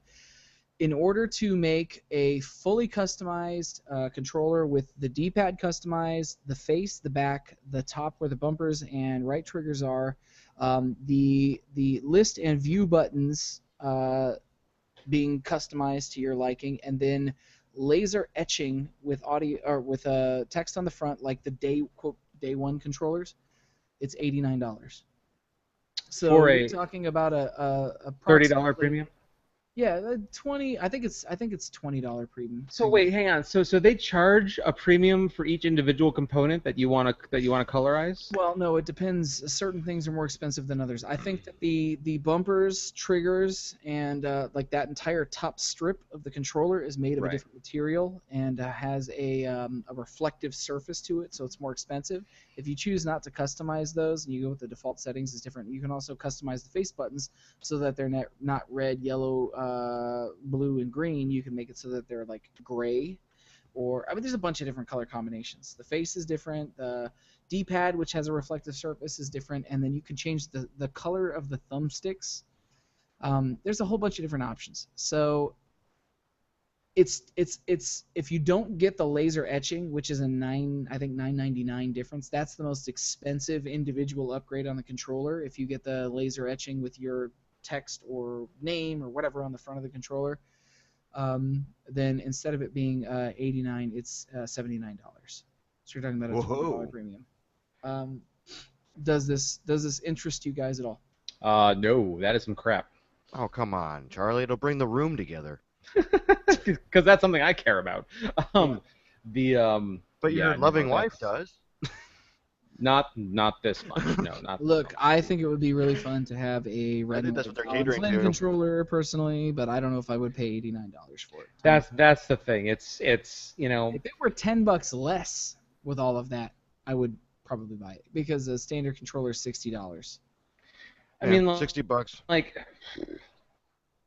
So with I know tax, enough people it's with 6509 in Illinois yeah. after So tax. I know enough people with enough paint that if I really wanted my controller to be colored, I just take it apart and do it my damn self. Like this All is right. yeah. That's I don't know. Fair I don't enough. know.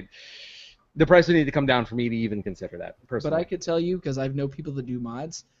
They would not. A lot of people who do modding in the modding community for Xbox controllers are complaining because they feel like this is taking money out of their pocket because they Oh sure. Yeah. charge close to as much, if not more, to do the same services. So something to think Well, about. good on Oh yeah. No, Microsoft. absolutely. That's real good on Microsoft. Yeah, that doesn't surprise me at all. Yeah, But yeah. yeah, no, not for me. Thanks, anyways. So let's see. As long as we're talking hardware, so let's go ahead and move on to software a little bit. So they announced some improvements coming to the Xbox One operating system. Do you guys do these improvements go? I remember you saying that you were excited, maybe faux excited. I couldn't really tell, but you at least pretended to be excited over the possibility of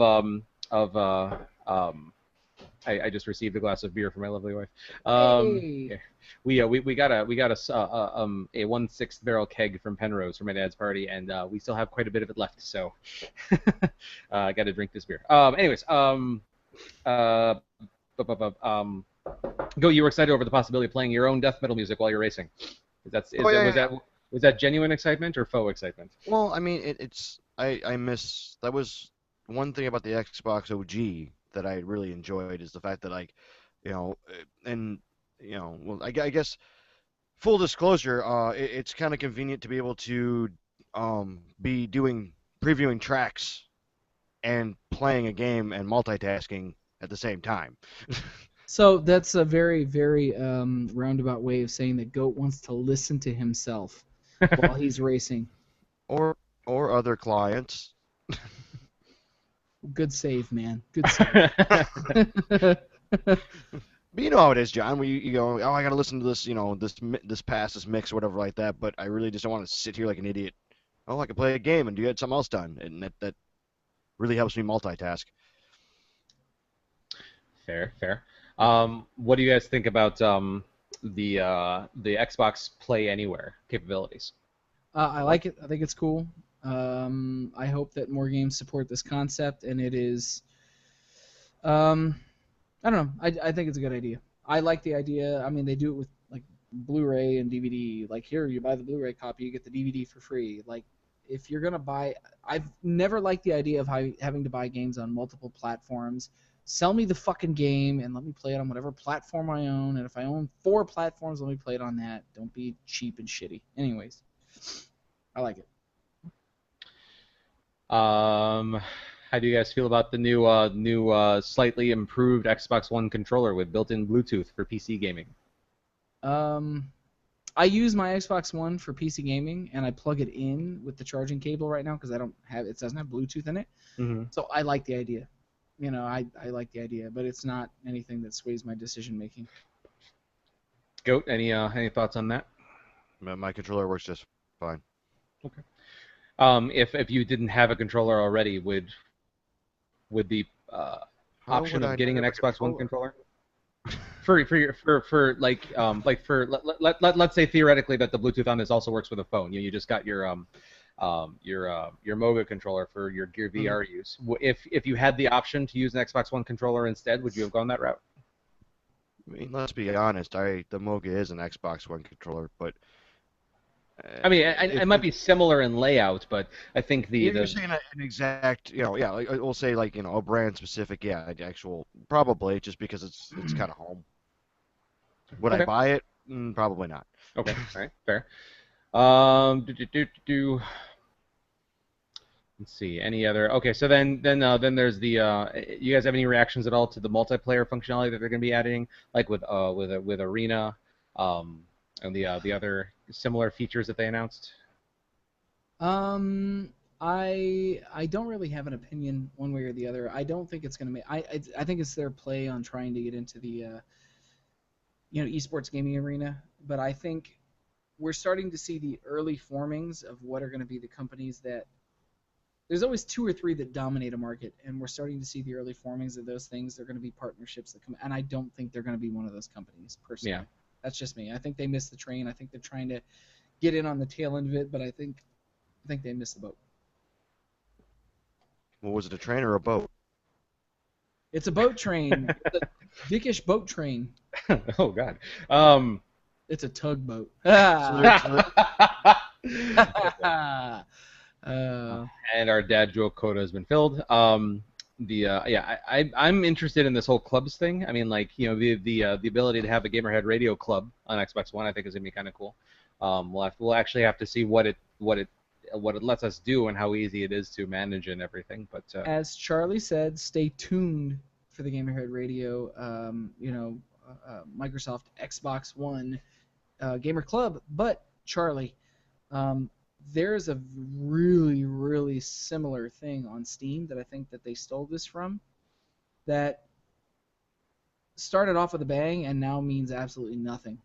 So I'm a little concerned that it won't take That's off. I most hope it things. does, but it's become entirely superfluous, and the only people that hang out there are trolls and weirdos.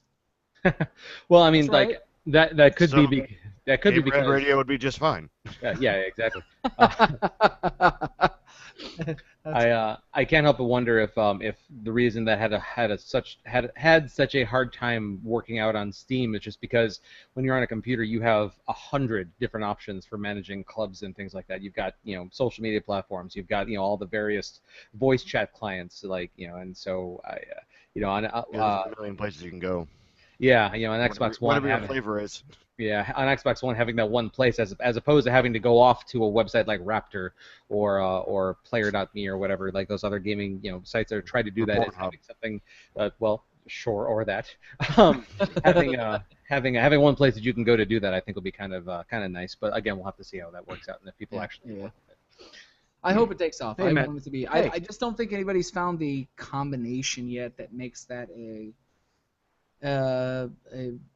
survivable, growable ecosphere. Yeah. John, Yeah, what's up? we it'll just be the next Connect. We'll let it last a little bit, and we'll stop talking about it. It'll be fine. Oh, it makes me sad. I'll never stop talking about my Connect. I love that stupid I thing. do believe that Connect will find second life when Cortana comes Actually, out. That could be. actually, I just seen they Kung Fu Connect is coming It out. looks It's gonna be coming terrible. soon. It looks fucking unplayable. I'm just saying it's still alive. Did you guys watch the gameplay Still videos alive. for that? Still alive. May not be well alive, but it's still alive. Did either of you watch the gameplay videos for Kung Fu Yeah, Connect? No, it I looks- haven't it seen looks- this. Hang on. Watch it it, looks Charlie. delightfully It just terrible. looks like some dude just grasping at straws to make it look functional, and it's just broken and bad. It's so fucking painful, dude. John pre-ordered it. I did. I did. I did not. I did not. But I thought about it. No, go Everybody ahead. was Yeah, Kung Fu Charlie's fighting. screen sharing for the people watching. Oh, here at we go. home. Here you go. This looks awesome. This And is a lot okay. of So if you've seen that Japanese game show where you have to like stand in hole in the positions, wall. hole in the wall. Like right That now guy he's was not basically even close to doing what he was doing. Who's that guy? Wow, that guy looks nothing like the guy behind him. so yeah. I mean here I'll just skip into the video a little Jungle bit here. Boogie. Yeah, watch. Oh, you can play against your friends so that you can. John, you know- you have to What get is this. happening right now? What is this? This is ridiculous. You're It's not- inside the side scroller playing Kung Fu. Oh my god. Dude, this looks unplayable.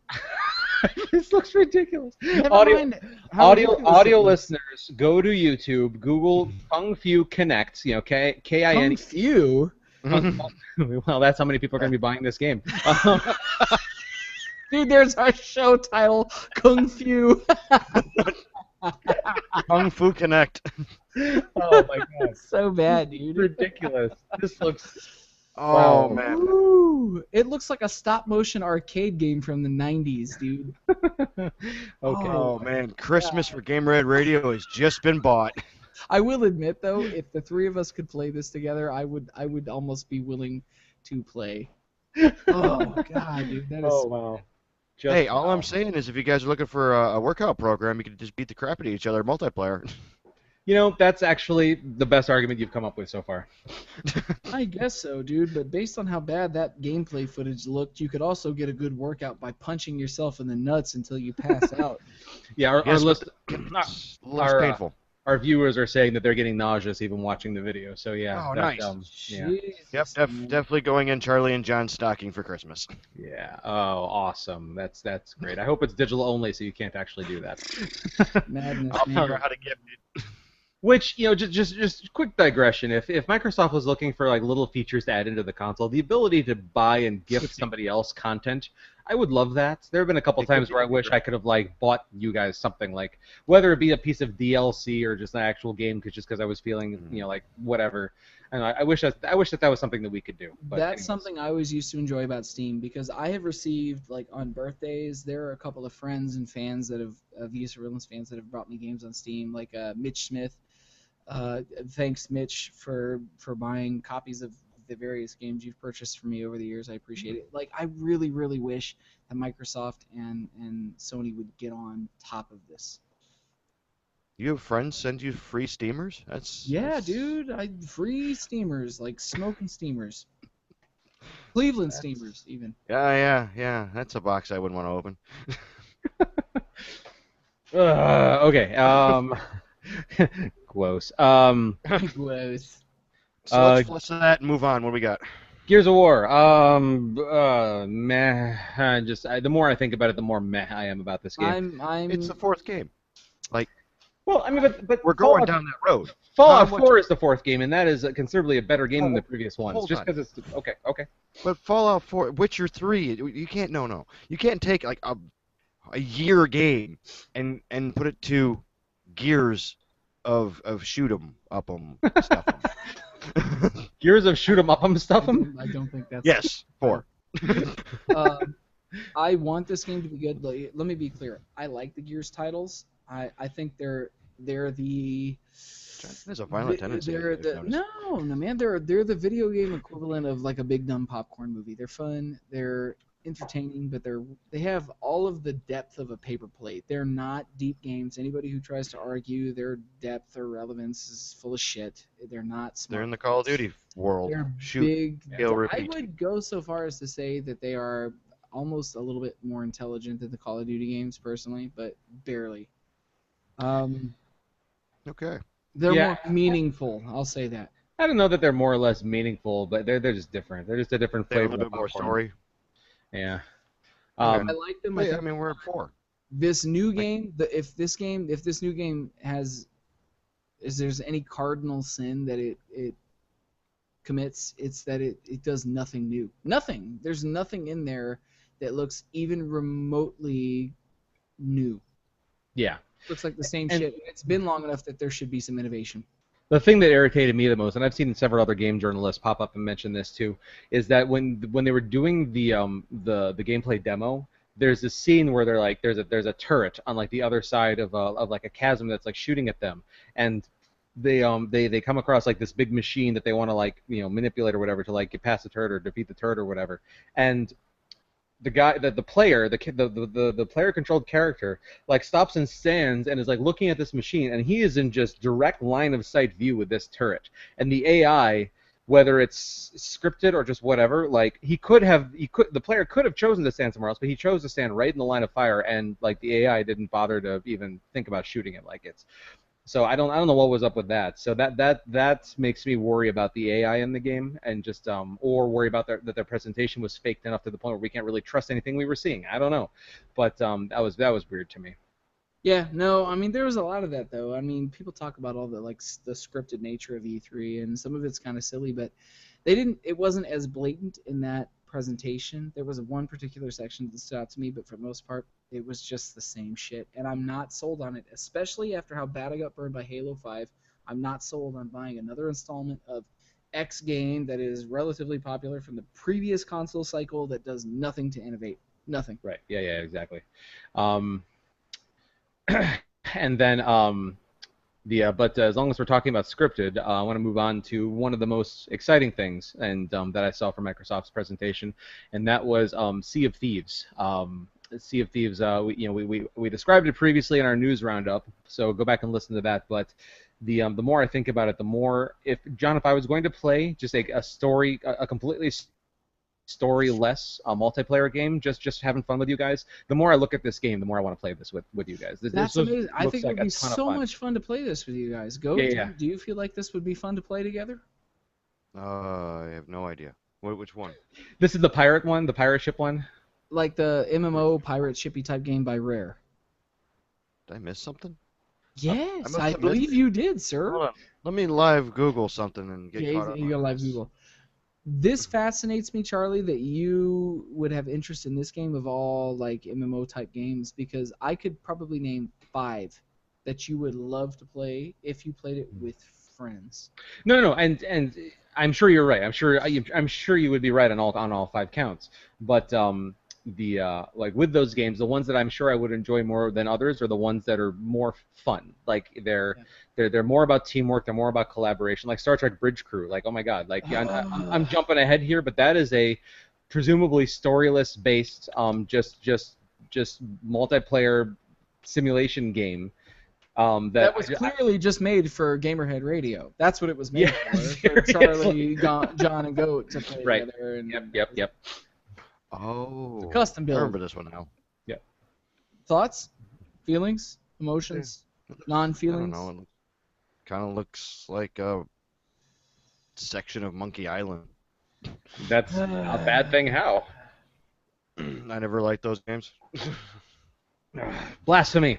You don't think that it would not be fun for the 3 of us to man a pirate ship of our owning and plunder the fuck out of other people? You don't think that you're a modern day pirate. You're a grown ass man pirate. You don't want to play this game?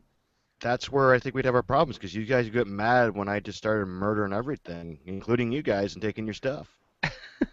I don't think that's an option, but okay. Well, then it's a wrong pirate game. It's not realistic, damn it. Pirates are notorious for turning on each other. Notorious. Much like Charlie's in Grand Theft Auto 5. All right, that's valid. That's valid. All right. To be fair, that was after we were done with our gameplay session, and like it wasn't in the midst of a mission or anything like that. Oh, you played us hard. You're like, I'm a really nice guy, and then all of a sudden, like, he goes into this complete, like, you know what? murderous psycho. For once, I'm gonna side with Goat on this one. He was just like, you know what? Hold on. It's not the first time we've seen this. Do you remember when Charlie turned into the IDARB torpedo? Oh yeah, When yeah, Charlie physically turned into the assaulting us to win the match. Yes. No. Do you know when you watch like fishing shows, like big game fishing shows, where people catch a marlin and they pull him onto the fucking deck of the boat, and then the marlin like comes out of the water like this, and then just fucking Wait, like hang on. capsizes a boat. John, the camera wasn't on you. You're gonna have to do that again. All right, we're gonna do it again. You're gonna put it on me. It's on you now. It's on you now. There Yeah. you go. It goes. Yeah. And then they just fucking land on you. Charlie did that to us during a live episode of a streaming episode where we were playing IDARB together. It was Yes. me, Charlie, Goat, and then Ryan on, and he was losing. So he was just like, I'm gonna take this whole fucking boat down with me, and he threw himself onto us like a fucking marlin. And shocked me because Charlie is such a docile and reserved human being. He's such a gentleman. Like, he would never touch a human being without their permission, let alone throttle himself like a gigantic man dildo into your personal space. And so he did. So we've seen this kind of malicious behavior Yeah. before. Charlie, I'm onto you. I see what you're doing. I See, know. I've already got this idea though. He keeps the beard, so when he finally does lose his cool, instantly can shave it off and not be recognized. That's it. That's just get out of jail free card. God, I can't believe it took us this long to figure it out. Charlie, God. Man, you guys are slow. Every day you surprise me.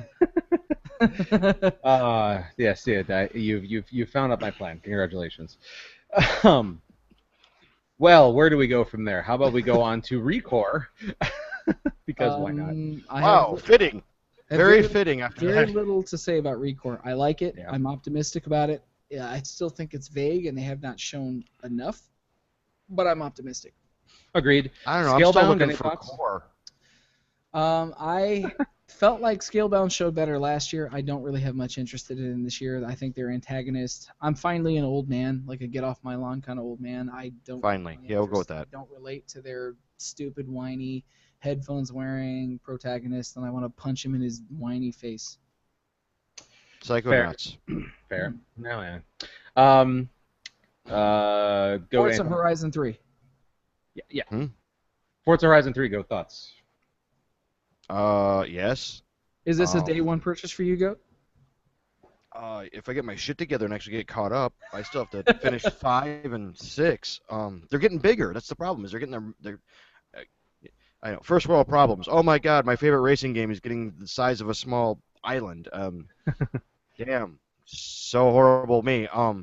But no, I like the fact that they're adding more vehicles, they're adding more terrain. The weather system's now in there, which man, and you guys know, you guys played the Fast and the Furious packet, I guess, expansion. Which I surprisingly really liked for as small of Yeah. a setup as that But was. imagine that, so you guys know the pain when you're in a nice, let's say Bugatti doing like I don't know 130 miles an hour and you run into the rain and there's a turn. Yeah, yeah, indeed. So I Um, mean that'll be really cool. And then but I mean it's Forza Horizon. They're doing all right. They're moving along. So how did you guys feel about that Final Fantasy 15 demo? The nobody one where cares. the giant titan and he's Nope, sweeping nobody his arms cares. across. I kind Not of a single care. I person. mean, like, no, I care. Goat, you don't care. I care. Yeah.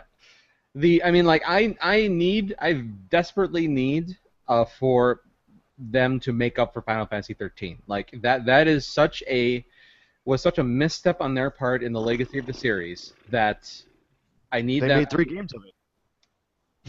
I That's think helping I nothing. believe that the other two games were their way of trying to make up for the mistake of the first one, but there should Oh never yeah, have been anything that beyond was the first candy one. and flowers. It was a catastrophic failure on a legendary scale to me with Yeah. that Hmm. series. Yeah, no, absolutely. And Um, so I'm hoping that the reason why this is that 15 has taken so long to come out is because that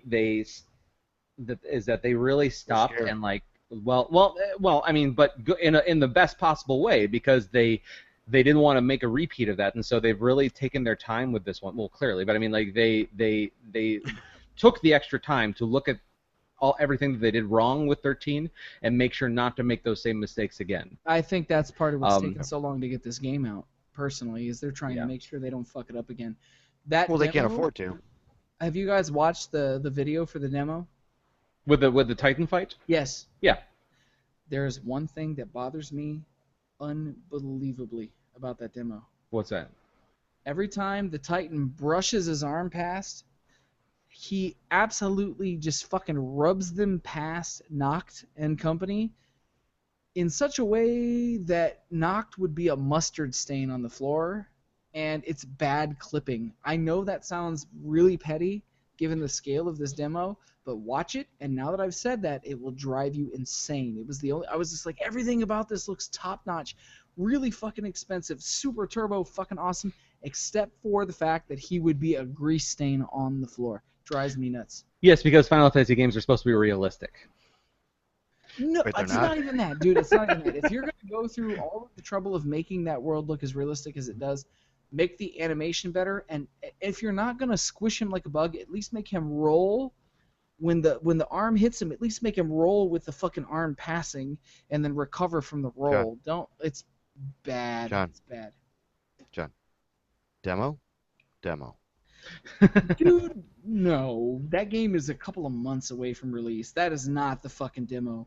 That is part of the But game. they aren't going to give you the real one because it's a demo, and they want you to buy the real one. Well, but no, I think Goat, I have to say that I do think that nothing is going to be changing between now and that game comes out. Oh yeah, Um, but I mean they're not going to. I mean, like it's a minor qualm. It's I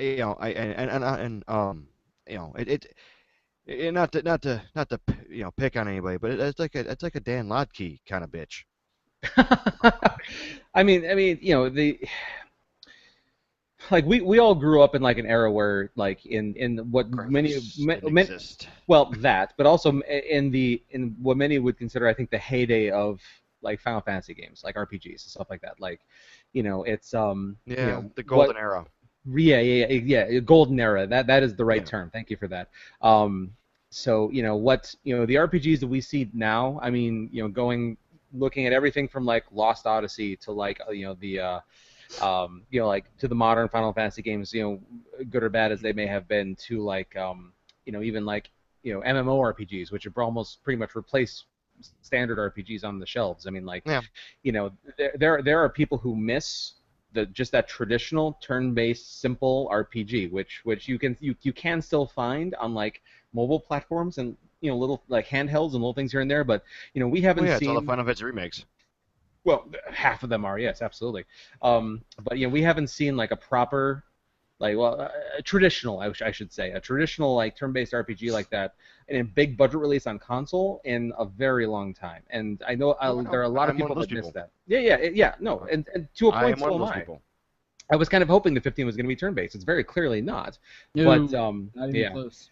So, but when it comes to like looking at like the combat and things like that, there's the side of us where where we can look at the combat, and we forget a little bit, John. I feel like you're forgetting a little bit about what this combat used to be like, where it's just like it's so rudimentary, like it's basically just animation for the sake of explaining the numbers. You know what I mean? Like there's, No, no, totally. like Like when I get it, and I shouldn't be complaining given how look, I shouldn't be complaining given my roots because Final Fantasy 7 and 8 and 9 were really really shoddy looking games in the world of 3D rendering.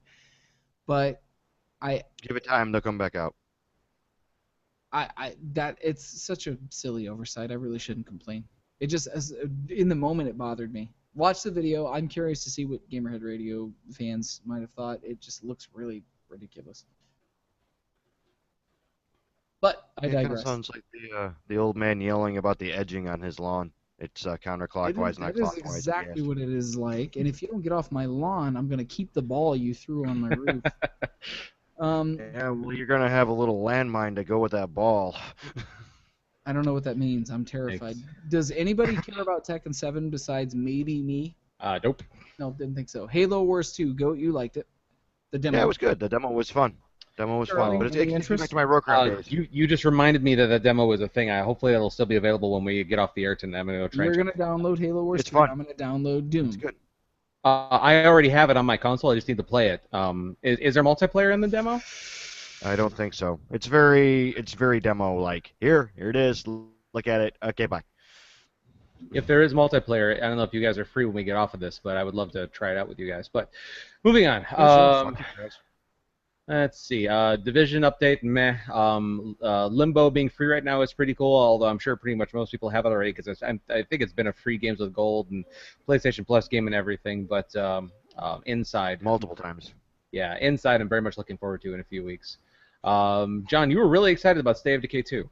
Yes, because the first one was a lot of fun. Like graphically, not the best looking game. If you can get the remastered version of it on Xbox One, it's totally like remaster games are not necessarily always the best idea because there's a potential to be taken advantage of. But the first State of Decay does not look great, and it was an independent game. I hate to say it, it looks like shit. The resolution for the texturing was really poor in the original version, and they upscaled everything. It looks really sharp now. I loved the first one. And then they had the first game, which was the core game. They had an expansion, which was kind of a neat but limited concept. And then they had a second expansion, which was a completely different standalone story from the first one. And they were all really, really good. Um, the fact that they're doing a second one makes me happy that the first one did well enough to warrant a green light. And anybody, assuming they don't fuck up the formula, anybody who liked the first one, support the second one and go play the first one. It's really great. It's some of the most fun I've ever had playing a zombie game, maybe next to Left 4 Dead and the first two Resident Evil games. Wow. Yeah. And then Gwent, the Witcher card game. I don't care. Do either of you guys care? I'm interested because I like tabletop games, and what little of Gwent I played, I liked. It's just very involved, and you have to put time into it. And I know people who play that game extensively in the game in Witcher 3, and then don't play the fucking core game. I don't have time to do both. I play the core game. I don't play Gwent. I Yeah. want to play both. So I dig it. Goat, I know with you being having played a bit of The Witcher and also being a tabletop fan, are you interested in all in Gwent? I need to get better at it before I get it. Get a whole I'll game agree with dedicated that. to it. I'm Yeah. crap at It's Gwent. it's yeah, it's a very involved game. I was like, okay, I already have enough 500 hours here in Witcher 3. I don't need to another 30 hours of learning how to play your tabletop. Right. Right. And then I think finally, Dead Rising 4, I was interested in until we got to Sony's press conference and they showed a better game. So, I want Dead Rising 4 to be good. I'm not confident that it will be. Those games are fun, but it does not mean they're good. I think they've ran their course. Yeah, yeah, I'd have to agree with that. yeah, I think it's the passe. over-the-top comedy mass killers are done. Like we Yeah. moved on. I would much rather have gotten Sunset Overdrive 2 than Dead Rising 4 personally. But Hmm. if they were going to make that kind of game, because that's basically what it is. Yeah. But yeah. I mean, Um, they could have went with Rise too. That would just be as funny. Probably not on purpose though. Yeah. all right. So my suggestion is that we save Sony for last because there's the most to talk about there. So Hmm. briefly, let's move on to Ubisoft. Um, John, I agree with you in your assessment that they had the best of the developer press conferences in how natural it was and how they were just very much themselves. And if you didn't like it, you can kind of just f off. And in Yeah. those words, because of apparently the Ubisoft. Um, so All aside right. aside from the fact that they started with Let's Dance, which I don't think anybody actually cares about anymore. At least they got the least important thing out of the way first. Yeah. I'm just going to run through this real quick because we're getting long on the tooth here. South Park looks perfect. Star Trek VR looks amazing. I just hope I am actually get the chance to play it properly because, of course, you need a VR headset to do that, and I need to figure out how I'm going to get one of those. I said this last week. The fact that For Honor is being made by a human Viking, I think, is going to do it a lot of good. And that's a joke, but watch the press conference, you'll understand what I mean. He is a human Viking, and he's a very charismatic individual as well. Good, Yes. good man to sell that game and pitch that Yes. game. Oh my God, absolutely. As opposed to a Trials of the cybernetic Viking. yes, as opposed to a kitten Viking. Yes. You get the feeling Oh, that, okay. that he like when you watch him present that game, you get the feeling that he's like, I need to get my feelings out into a game and make it a thing. This is how I feel, but for real. But you can play my feelings. that game is entirely made from his daydreams. That's all that is. Might be. It's very violent. Looks cool. Trials of the Blood Dragon, as we've already commented on, is looked and is fantastic. I love it when E3 games Available now. turn out to be as good as they're shown. That's always fun. Hooray for And more available Watch same Dogs. week. Yeah, definitely. Hooray for more Watch Dogs. Hooray for the new Watch Dogs not having the same Aiden Pierce, who gives a crap about this guy protagonist. Which is Cool. saying something because you played through an entire game and as that character. Yeah, and And a bonus. I don't give a crap about him. Like Yeah. they gave me no reason to feel bad for him. Like, as a slight spoiler if anybody hasn't played the game by now, but I assume that if you had ever planned to, you already have. Like the game is basically set up where he's a bad guy. He works for like mob syndicates and all that, and then he like crosses the wrong people and they end up killing one of his family members, and so he's like taking revenge on them. Well, dude, you brought this upon yourself. Like That's what you get. I'm not really feeling bad about you right now. To be So- clear, though, Wow. I think the new game looks better than the first Yes. one by a margin. I still don't give a shit about their protagonist. He looks like whatever. He dude. looks like Spike Lee, first of all. Regardless of his look, I don't give a fuck. Wait, about him. Spike Lee's in San Francisco? That's gonna be The weird. one part of their press conference was when he broke into that sort of like hideout area and then he hacked their like projector, big screen TV thing, and a bunch of middle fingers went. Meep, meep, meep, meep, meep, meep, meep, meep. That was pretty funny. Yeah. Everyone laughed during the press conference at that point. It was actually pretty Yeah. funny, but that was the only charming part of the presentation. No, Go agreed. ahead. Sorry. Go ahead. I'm excited for the improvements to the series. Yeah. The actual game itself looks. I mean, from what I've seen, it looks a lot like the last one, and I hope it isn't. Does that make I sense? think there's Yeah. one more game in Ubisoft's lineup, right, Charlie?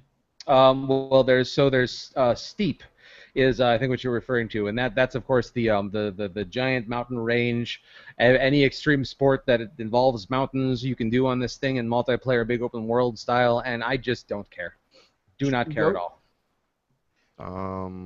If they have hill climbs, I'm in. But other than that, no. They've got fucking wingsuit like and parachuting, and you're talking about hiking? What's wrong with you? No. Hill climbs like bikes. You know what they need to do? They need to do like Mountain Goat Extreme 2016. Where like you see those goats hanging on one rock off the side of a fucking cliff wall in North Dakota. That's what he's waiting for. Thanks. Here There here's goes that vacation spot. There you go. I ruined it. I'm sorry. I can't believe I did it. Here's my take on it really quickly. Just Dance 2017. Don't give a shit. Nope. Ghost Recon Wildlands looked much better as a multiplayer game than I thought it would. Probably shit as a single-player experience. South Park Fractured Butthole. I'm not going to say butthole. I'm saying South Park the Fractured Butthole because that's what they mean. Title of the year. Looks outstanding. It looks like a true representation of the show, and Mhm. Trey Parker and Matt Stone's press conference was funny as shit. The Division, Underground, and so I don't give a fuck about the Division. Eagle Flight looked really awkward and shitty. I've played better games on my Gear VR. Yep. Star Trek Bridge Crew. I cannot wait. Like, I don't care. I don't care if I play it with other people. Charlie and Goat, if we break up the band at some juncture in our career and we never do Gamerhead Radio ever again, we must play this game and we must broadcast our thoughts about it. It Yes. is kismet. It's fucking fate.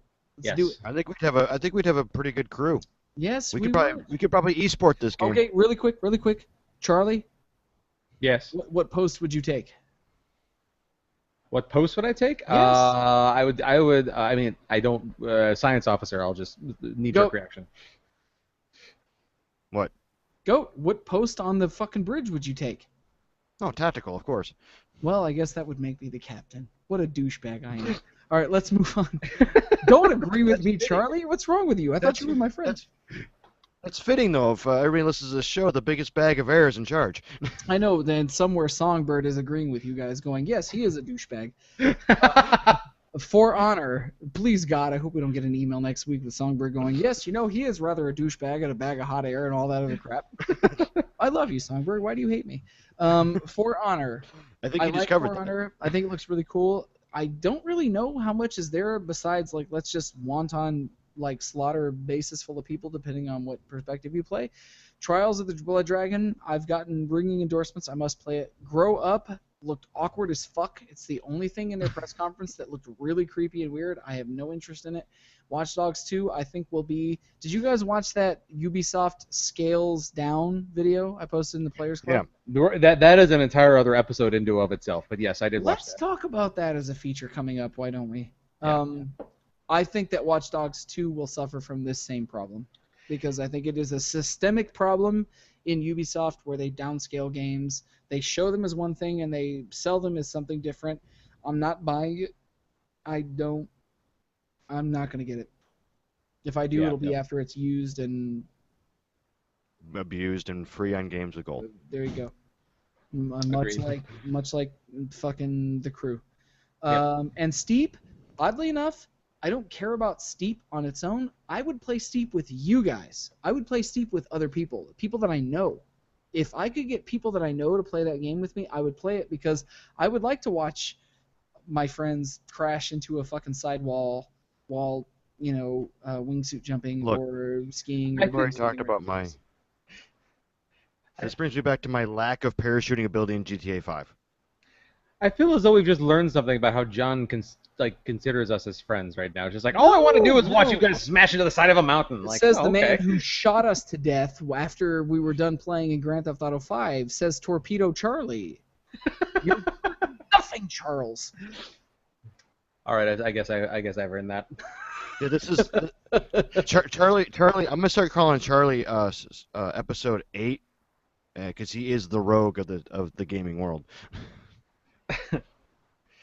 Whew, okay, It's terrible. go. Do you have any thoughts to add to the Ubisoft conference other than what we've already said? Thanks for Trials of the Blood Dragon. Everything else can kind of shove it. All right. Oh, what about South Park? Didn't you enjoy the last South Park? Yes. And I forget about South Park, but I don't consider that Ubisoft because let's be honest, 99% of that is Trey and Matt. No, fair. That's Ubisoft fair. That's fair. happens to be the guys on the other end of it. But I'm anxiously awaiting the review where they say, much like its predecessor, the stick of truth goes into the fractured butthole. Somebody Look, must write it's that. a missed opportunity if they don't. We'll just say that. Those two are not going to miss an opportunity that large. That should actually be on the game case itself. That should be right there. Yeah. Now You love aside the from stick of truth? Now go into the butthole. but aside from all that, even though I know Goat is going to be pre-ordering a copy of the next Let's Dance, let's move on to Nintendo just super briefly. Nintendo, where basically all they had to talk about was the Pokemon Yay Sun and yay. Moon. and the new Legend of Zelda: Breath of the Wild. Yep. Yeah, I mean, like, And yep. I don't care about Pokemon, but I certainly can understand why everybody who does care about Pokemon is excited for it. And the more I learn about the next Zelda game, the more I'm looking forward to playing it. It looks like they have finally gone just all out on one of these games. Like, I feel like every Zelda game they've played a little bit safe. Like, they haven't quite gone as far as they possibly could. And thank you. And that We I keep feel account. no, and that they've really just um, They've gone full Monty. That's what you're going yeah, for. yes, that is a good way to put it. They have dropped their track pants and have showed you Link's sword in all its glory. I don't know how to respond to that. John, do you have anything? Here's what I think. All I got. But Look, no, Persistent enough being I a- like the new. I think the new Legend of Zelda looks amazing. I think it looks really uncharacteristic. And we didn't cover news this week, but there was a discussion that Shigeru Miyamoto said that Nintendo is going to be doing something drastically different with Mario coming up for the NX. Um, I think they're trying to change the perspective of their image, but they did go on record as saying that they're trying to make this Link in Breath of the Wild as non-gender. They're trying to make him androgynous. Oh. As androgynous as it's going to get, anyways. Which goat laments? Um, Like, I get the whole thing, but Link's too far gone. Like, he's grandfathered into the 80s. let's Just be let clear. This Legend of Zelda game does not look like or feel like any other Nintendo game that has ever come before it, let no. alone Legend of No, Zelda. it's I think chiseled. it looks really good, but I think that it might possibly be remembered by Nintendo fans as a game that did not feel like a Legend of Zelda game, personally. I don't know. I feel like Nintendo knows what they're doing. I feel like they Really? I don't think yeah. You're gonna Nintendo still knows what say they're that? doing at all. I love Nintendo and I have faith in their vision. I don't think they have any idea what the fuck they're doing right now. I'm sorry. Let me clarify. I feel like they know what they're doing when it comes to making a Zelda game. You know, Okay, I'll give you that. I don't think that they would come out with something so radically different and not still have it be I Zelda at its core. I don't know. Other M happened. That wasn't. I mean, that wasn't made by Nintendo. You know what I mean? Like, it was Yeah. basically just licensed off to that other studio. Yeah, That wasn't Steve's Nintendo's doing. garage. Yeah. Yeah. No, what was it? Ninja Theory or what was it? It doesn't really matter. It was terrible. It was terrible, terrible idea. Studios. Yeah. So, yeah, no, but no, a proper first party Nintendo game, yeah, is it different? Yes, but I still trust Nintendo to not ruin the series with this game. I don't know. Maybe Well, I'm giving them too much credit, but I do. no, because they laid the groundwork down with A Link Between Worlds, the last 3DS one. That was Hmm. a greatly different Zelda title, and that was awesome. I I think they know, like you said, they know the square they have to stay in, but they know how far they can color outside of the lines in that square. Right. Yep, yep. So All right. So then, unless John, you have anything else to throw in there about Nintendo? Nope, that's all I got. I like Pokemon well enough. I just don't have enough of an interest. And they spent way too much fucking time on that press conference.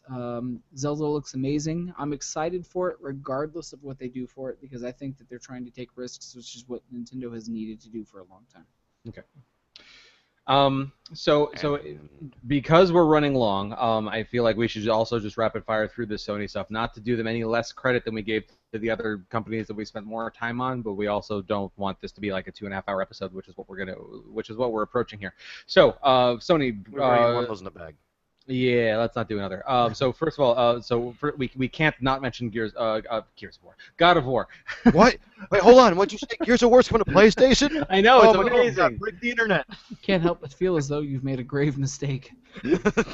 Oh, I And God of wish. War's coming to Xbox? Oh my goodness, the worlds are flipping. Ah, yes. God Well of done, War. Oculus. God of Oh God. God of War, God of War, God of War. Kratos is back and more bearded With than a ever, beard. and I am very much looking forward to this game. It looks phenomenal. It's Yeah, the beard. yeah. Well, yes. I mean, he's a brother now, so we no, Yeah. You I have to don't play mean it. You owe it to him. that. A lot of people are complaining that it's a step back from In what we terms of know. what? That it's a step back in terms of what we know from that series because they're taking a Tomb Raider, Last of Us style step into that world as Oh, opposed to it being like an all stuff it. around action ROM. Do you guys think No, that shut up. No, that's stupid. No, That's it's oh. is it a step? But to say that it's a step backwards, it's just not like they're making it worse. I don't think that's Sure, true sure. at all. I mean, like, is it's a radically different game than the previous God, dude, I did it again. God of War games, but it's I Charlie, mean, you own an Xbox. It's okay. You don't have to They have it on did PlayStation say 2. that it would I'm not, sorry. that demo was not entirely indicative of what would come from the finished product. I get the impression that maybe for the more like story section elements, they'll go to that perspective, but maybe that it'll be a little bit more of a traditional or Like, non-fixed camera like perspective from the original games. We'll can see. can I weigh in on this a little bit here? Of Of course you course. Just a little can, bit. Goat. You're a tax-paying fucking American. You weigh in on what you want. Sure, we'll go with that. That's So here's Goat's the way of deal. saying he doesn't pay taxes. No, that's the way John doesn't pay me. But Oh, we pay you a little bit, peanuts and yeah, whatnot. yeah, I don't know who this pro bono guy is, but you need to get a new accountant. You talk to my brother about that shit, dude. Anyways, so like I think this all this is the internet bitching it or, because they can't. People just like, oh my God, my game's changed. Like, let's change God of War because if not, Charlie's gonna be right, and you're gonna get Gears of War on your PlayStation. The That's same yeah. shit Xeroxed on there. Like, the internet, shut the fuck up. Change is good. It's gonna happen. Like, if you like God of War 3, stop buying games and only play God of War 3. Like, lock yourself away. Leave us the progressive world alone. I'm getting tired of this crap. I agree with Goat. Wow, that's a Yeah, rare thing. there you go. You heard it. You heard it here first. Charlie agrees with Goat 2016. That's the one agreement they have for the entire year. The end. Calmly, Case by the closed. way, he calmly agreed. Gosh darn it, So I yeah, agree with Goat. There, how about that? Well, there you go. You guys fucked it up. The whole year is ruined because you agreed on something. Show's ruined. Show's over. Stupid show. Anyways, great. so The salt and the sugar are getting along. The in aesthetic's gone. one incredibly very lightly touched on game that I sent to you guys just a couple of days ago is a game called Disc Jam. Did you guys watch the video for that? Yeah, I did, Yeah, I and still don't know what you sent me. I don't see the interest. God damn it, Charlie. Goat, did you watch it? It kind of, yeah, it kind of looks like was that Funk of the Titans? It looks like Discs of Tron. It does, which is why I fucking like it. Did you Dustin Falconer Wow. said, "Holy shit, does that mean the Cubs will win the World Series this year too?" Because Charlie and Goat agree. God, I hope so, Dustin. I'm a Cubs fan. I don't care if you don't I like hope that. not. Listening at home, I'm a Cubs fan. I don't like that. That's Um, offensive. Shut up, Goat. Nobody cares what you think, except for Charlie Self-centered. apparently today. Yes, hopefully that means the Cubs will win the World Series this year too. Um, Obviously. Disc Jam looks like the same kind of stupid I want fun the as Bears to Rocket win it. League, but no one's listening. Yes. The So Bears in the World Series, 2016. Disc Jam. Anybody who likes Rocket League, watch the trailer for Disc Jam. I think you guys will like I it. didn't get a Rocket League feel out of that. No, not at all. Not personally. It Sorry, looked John. like a really bad, like, Adult Swim game. Yeah. So, all right, where are we going from here? Horizon. So we're not here for 7 hours. Want all of Horizon. Want that game. Want that game badly. I want that game to be good badly. It is the spirit. episode? As far as I'm concerned, it is the spiritual successor to Enslaved Odyssey to the West. And I want it. I want it to be good. A lot of people I are want- calling Charlie. that game of the show. Yeah. Charlie, Yeah. this is gonna have to happen now that you've said this. Uh-huh. It's a spiritual successor to your campaign game. We need to get sandwich Uh-huh. boards. We need to get Facebook pages. You need to have this game sell and not go into the bargain bin like Enslaved did. Okay, I'm on board. I'll street team the fuck out of this game. Let's do it. We agree upon the fact that we need to push it. But just like Horizon, I also want Last Guardian to be as I want it to good be terrible. as. Well, that's because you're a nihilist, Goat. But the rest of us want it to be good. Um, I've waited 10 years for this to be terrible. we've done that with Duke Nukem. We don't need to do it again. Please was let's 12. not do That it was again. 12. I can't take any more heartbreak. Yeah. No, Really. I mean, this is another scenario where we've got a team who has an excellent pedigree. Um, Goat, I know you disagree. I know you did not like um, uh, fucking Clash of the Titans, whatever it was called. Shadow of the Colossus, my God. Shadow Wow. of the Colossus is amazing, and I won't hear of your Clash of the slander. Wait, wasn't that a movie in the 60s? Clash of the Titans? And it was remade a couple years ago too, horribly. But anyways, yes, Shadow of the Colossus. Small known fact: I did not hate that movie, even though I should. Oh, okay. The second one I can't speak for, but the first one was well intended, if not crap. Second one? There was a second one? Yes. Oh, Wrath of the Titans. ugh. Why would they do that? I just don't like what's his name from Avatar. That is a completely Thankfully, Sam Worthington was a Raimi. no Sam Worthington actor. Completely bullshit piece of shit. Not whatever. Move on. Okay, I'm Resident. just glad they.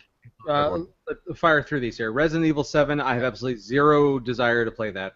Why? I want that. I don't play Resident Evil games. They're just not my cup of tea. And being scared shitless in virtual reality, it interests me even less.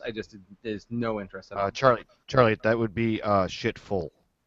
Scared shit full. Yes. I'm scaring shit into myself. I don't understand. Yes. No, you'd be covered in it. Oh well, okay. Scared shit like? I don't know. Okay. You Detroit. just reminded me of something with the scary games. I'll send you guys a private link. Move on. Okay. Sorry. Detroit. Detroit looks promising. Well, I'm gonna have to know more That about was what the the games. weirdest- What? Yes. What? That's never been uttered. Ever. What? That statement has never been uttered in the existence of Detroit. That looks promising. What? What statement? No, well, that Detroit looks promising. Yes. Well. Yeah, I just need to know more about what the rest of the game is like because they only show like the one scenario, and that one scenario was cool. But what is the rest of the game? So there's that. Auto industry crumbles. Things get boarded up. It gets scary. Yeah. Let's see here. I'm gonna have to get. I mean, if I wasn't already having to get a PlayStation VR for Bridge Crew, I'm also now gonna have to get it for that X-Wing expansion pack for Battlefield, and also Arkham VR. Of course. And yes, All the toys. all of that, all of the toys. Yes. Infinite Warfare surprised me by actually having my interest thanks to that demo. I keep hearing that from everybody, and I think that was a tactical decision because the Yes. trailer bombed so bad, so bad. But it's only I'm gonna make a prediction on that. Those like zero-G space environment things are a small segment of the game, and the rest of it will take place on the fucking ground and be the same shit you play every year. This is an Activision tactic to try and trick you into buying the game, and if you buy it, you're a fucking fool. The end.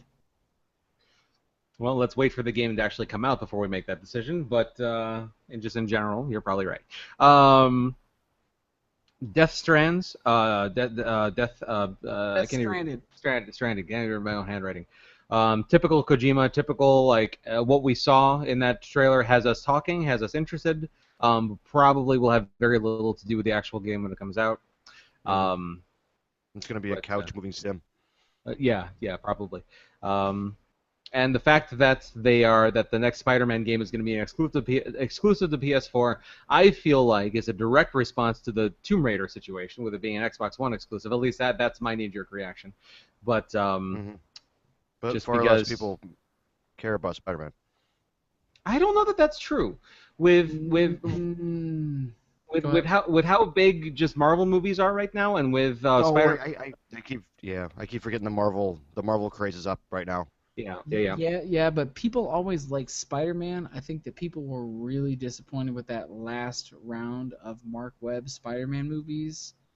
They were not good. And Spider-Man in Civil War. Did you see Civil War? Not yet. Nah, watch the movie first. You'll see why everybody's up on it. But it's not just that, it's that Insomniac Games is doing it.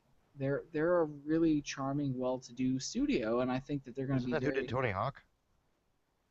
They are the original ones, yeah. Okay. I think. No. They did Spyro. Spyro I thought and it's I don't know. Insomniac's the one with the little eyeball that falls in their Yeah, intro. maybe it is. Either way, it looks really. I think it looks really good personally. And I've played a Hmm. lot of the Spider-Man games that have preceded the now, and I think it looks very promising, and I want it to be good. That's just me. All right, Charlie, what else you got? More to the point, these are the folks that did Sunset Overdrive. So Oh, well, Charlie has to buy it now. yeah. So yeah, the people behind Sunset Spider-Man. it was the Spyro series, Ratchet and Clank series, Sunset Overdrive. Um, Wait, they're uh, just now getting into superheroes? They've been doing this for a while. Why was the people got this before? This is like the company to do superheroes. I don't have an answer for you. Um, of some VR game called Edge of Nowhere that just came out, like last week came out, June 6th Oh, of this wow. year. Check A it out. VR adventure they call. I'm looking at their website right now. But Hmm. yeah. Um, With that pedigree, I'm now intrigued. yeah. Oh, let's see. What did we skip over here? Do.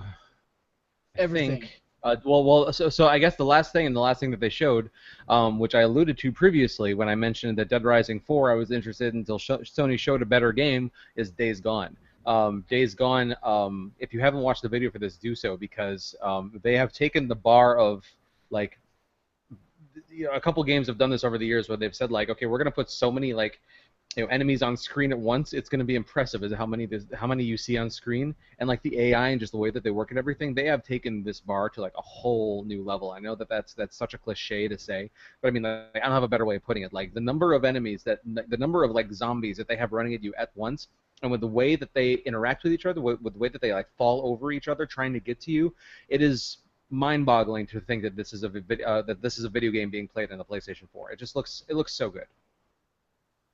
Yeah, Is that going to be it VR? looks claustrophobic, is what it looks like. But I'm dubious Yeah. about how much of that is like, let's see how many fucking like character models we can squeeze onto screen in this very short period of time and just funnel them in. And I had a couple of people tell me like, this is not impressive because all they're doing is getting zombies funneled into a choke point to make you feel like they're on top of you, but in that narrow of a space, all you could do is just gun them down and they're done.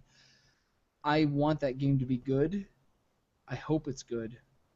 Well, I'm I mean, I'm not sure. I don't think it's going to be a zombie apocalypse simulator, like to the point where like it needs to be like realistic. I do think it's still a more arcade take on it. But so with what you're saying, John, about how like if people are upset about the fact that like the way that the game is forcing the enemies into a choke point to make it easier for the player to gun them down. I mean, that may or may not be true, but nonetheless, I don't care. I think it looks fun.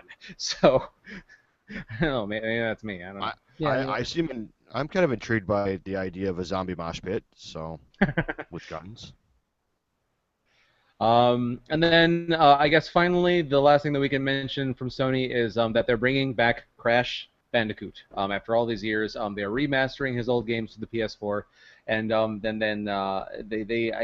feel like they alluded. I forget all the exact wording that they said during the press conference, but I feel like they alluded to the fact that they're going to be working on a brand new Crash game. But for the interim, new content, they're going to be bringing him to the next Skylanders as a character there. So maybe trying to breathe life back into Skylanders because I feel like their sales have been down a bit.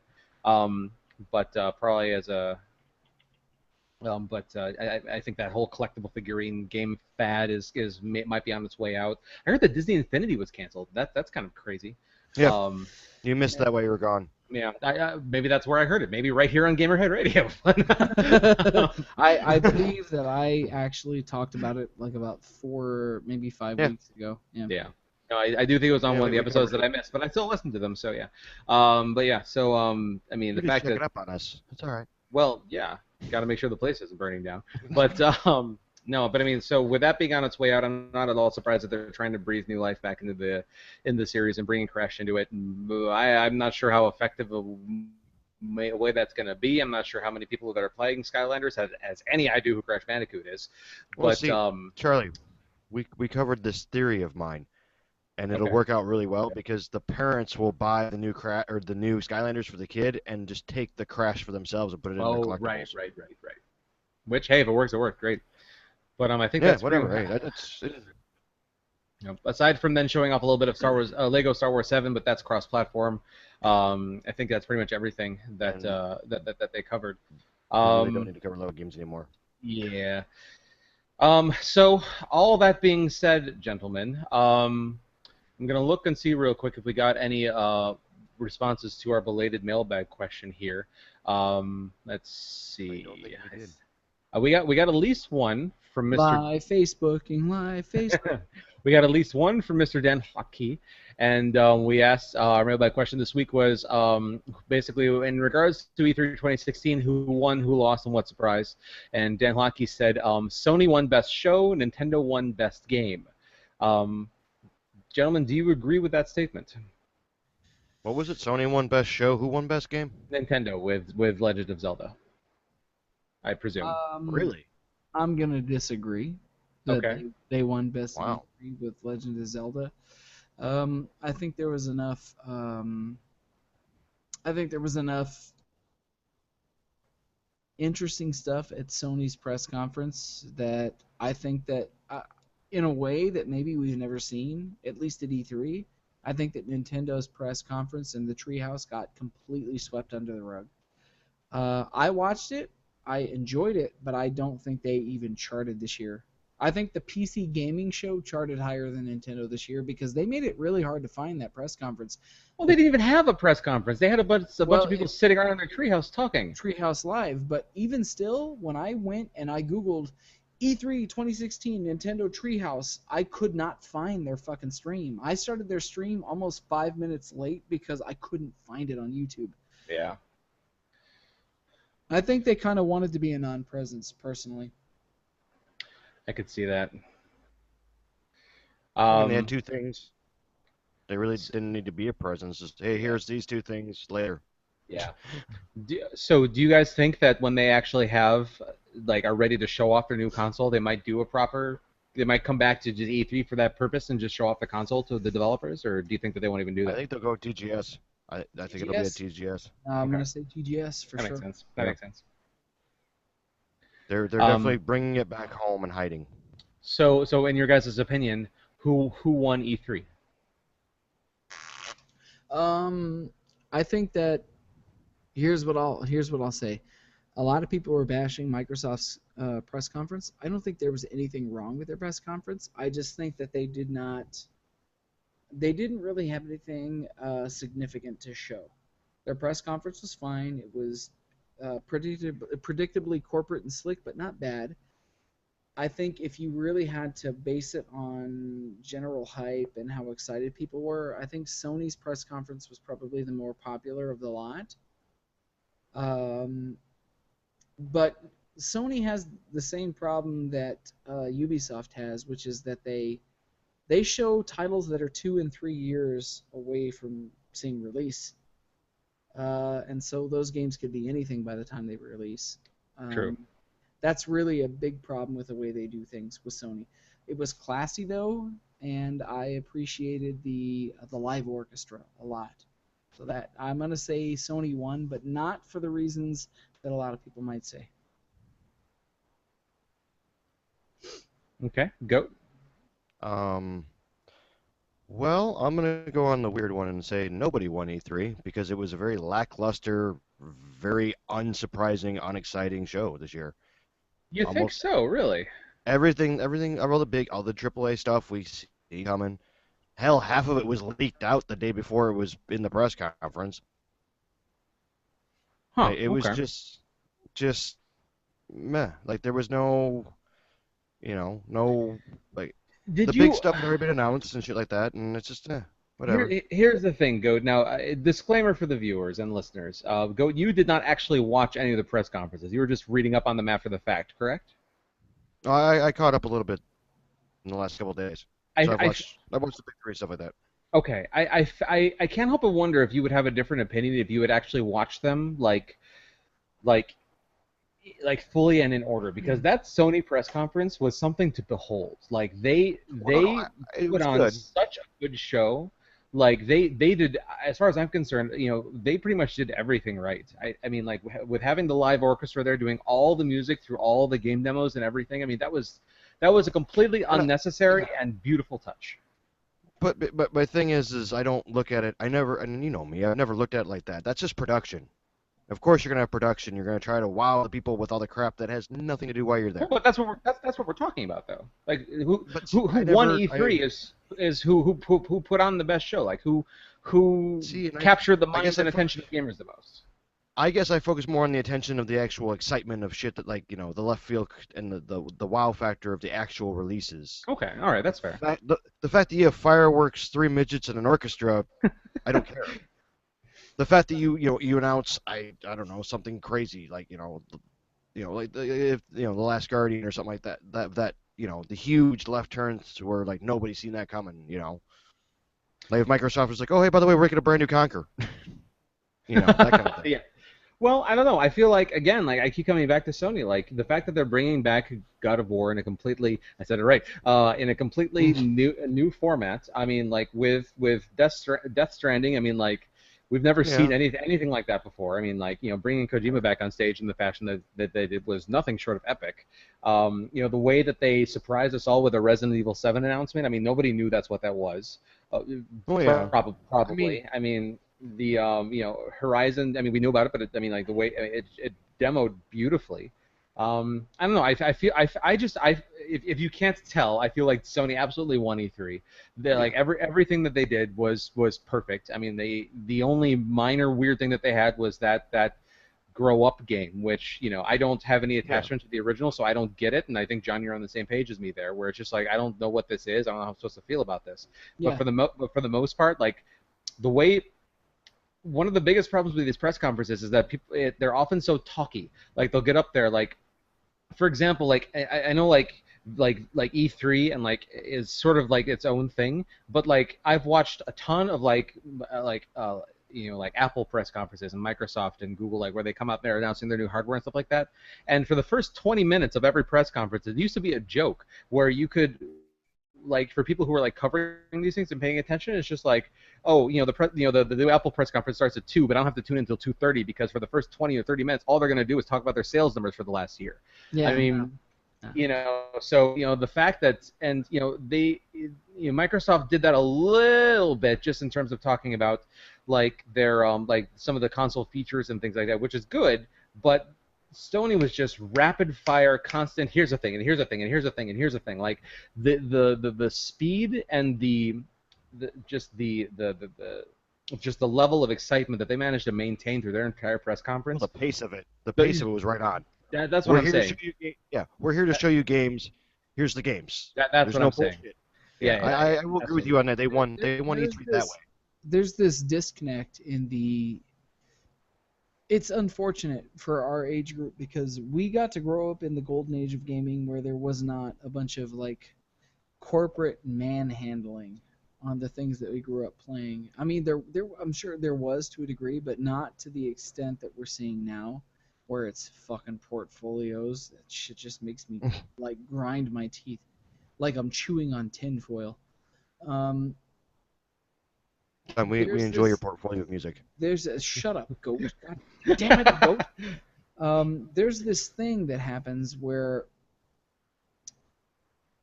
there's a disconnect where people up in that world don't think about the consumer anymore. They've been so entrenched in creating and building and spending money and writing corporate expense reports and saying, no, we can't put more fucking light shafts in the game because it's too expensive for our engineers to code that, and we're going to put like little wimpy light shafts in because that's what our budget demands, and there's only so many hours in the day. Like, they've gotten to the point where it's so itemized that they forget what we on this level as a consumer, as a gamer, want, which is just a fun, silly video game. We don't want your portfolio garbage. We just want a video game. We just want They what don't care brought about us that. into the fold, which was something that inspired us, something that made us feel like we had something that nobody else had seen. Like, it was this brilliant story or a brilliant play mechanic or a brilliant character or a brilliant story arc, and that's not important anymore to these people. What's important is selling copies of a game. And that should be the fucking last thing on their list, because if you make a brilliant game, a fun game, a smart game, a prolific game, the sales numbers will follow. The end. And John, by the way, one of the things I learned in E3 is that they are not called light shafts. They are in fact called God rays. volumetric God rays. Yeah, they're called light shafts. That's a fairly new I term in just gaming. It's a crock of shit. Light shafts. anybody else? Volumetric God rays, John. Yeah. Yeah. Anybody else uncomfortable about John's obsession with light rays? Shafts, specifically shafts. Yeah, light. Yeah, I yeah. have no obsession with shafts, I can assure you. Except for his own. Oh, well, So, well, that's any man, really. um, so yeah. Now, however, while Sony won, actually, yeah, it's actually funny.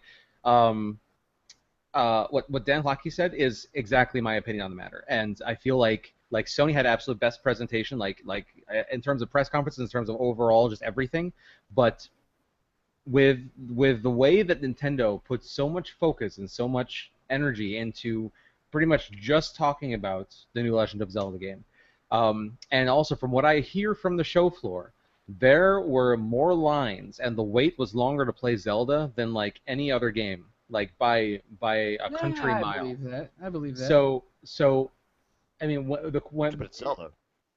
well, yes, but I mean I don't know. I feel like I feel like Dan is right spot on the money, and that was going to be my answer as well. I feel like Sony had the best presentation overall, but there was more interest and more attention being paid to Legend of Zelda than any one other game at that show altogether. And yes, it does have the fact that it is Zelda helping that situation, but it doesn't change the fact that it is still the case. I mean, like, you know, All the right, Sony. Here's the plan. Buy Zelda and put it out next year and break the internet. that would happen. That the internet would in fact break if that were to happen. But yeah. So if listeners and viewers, if you guys have any other thoughts on who you think won or lost E3, please let us know. We'll make sure to include any follow-up commentary on the matter in next week's show.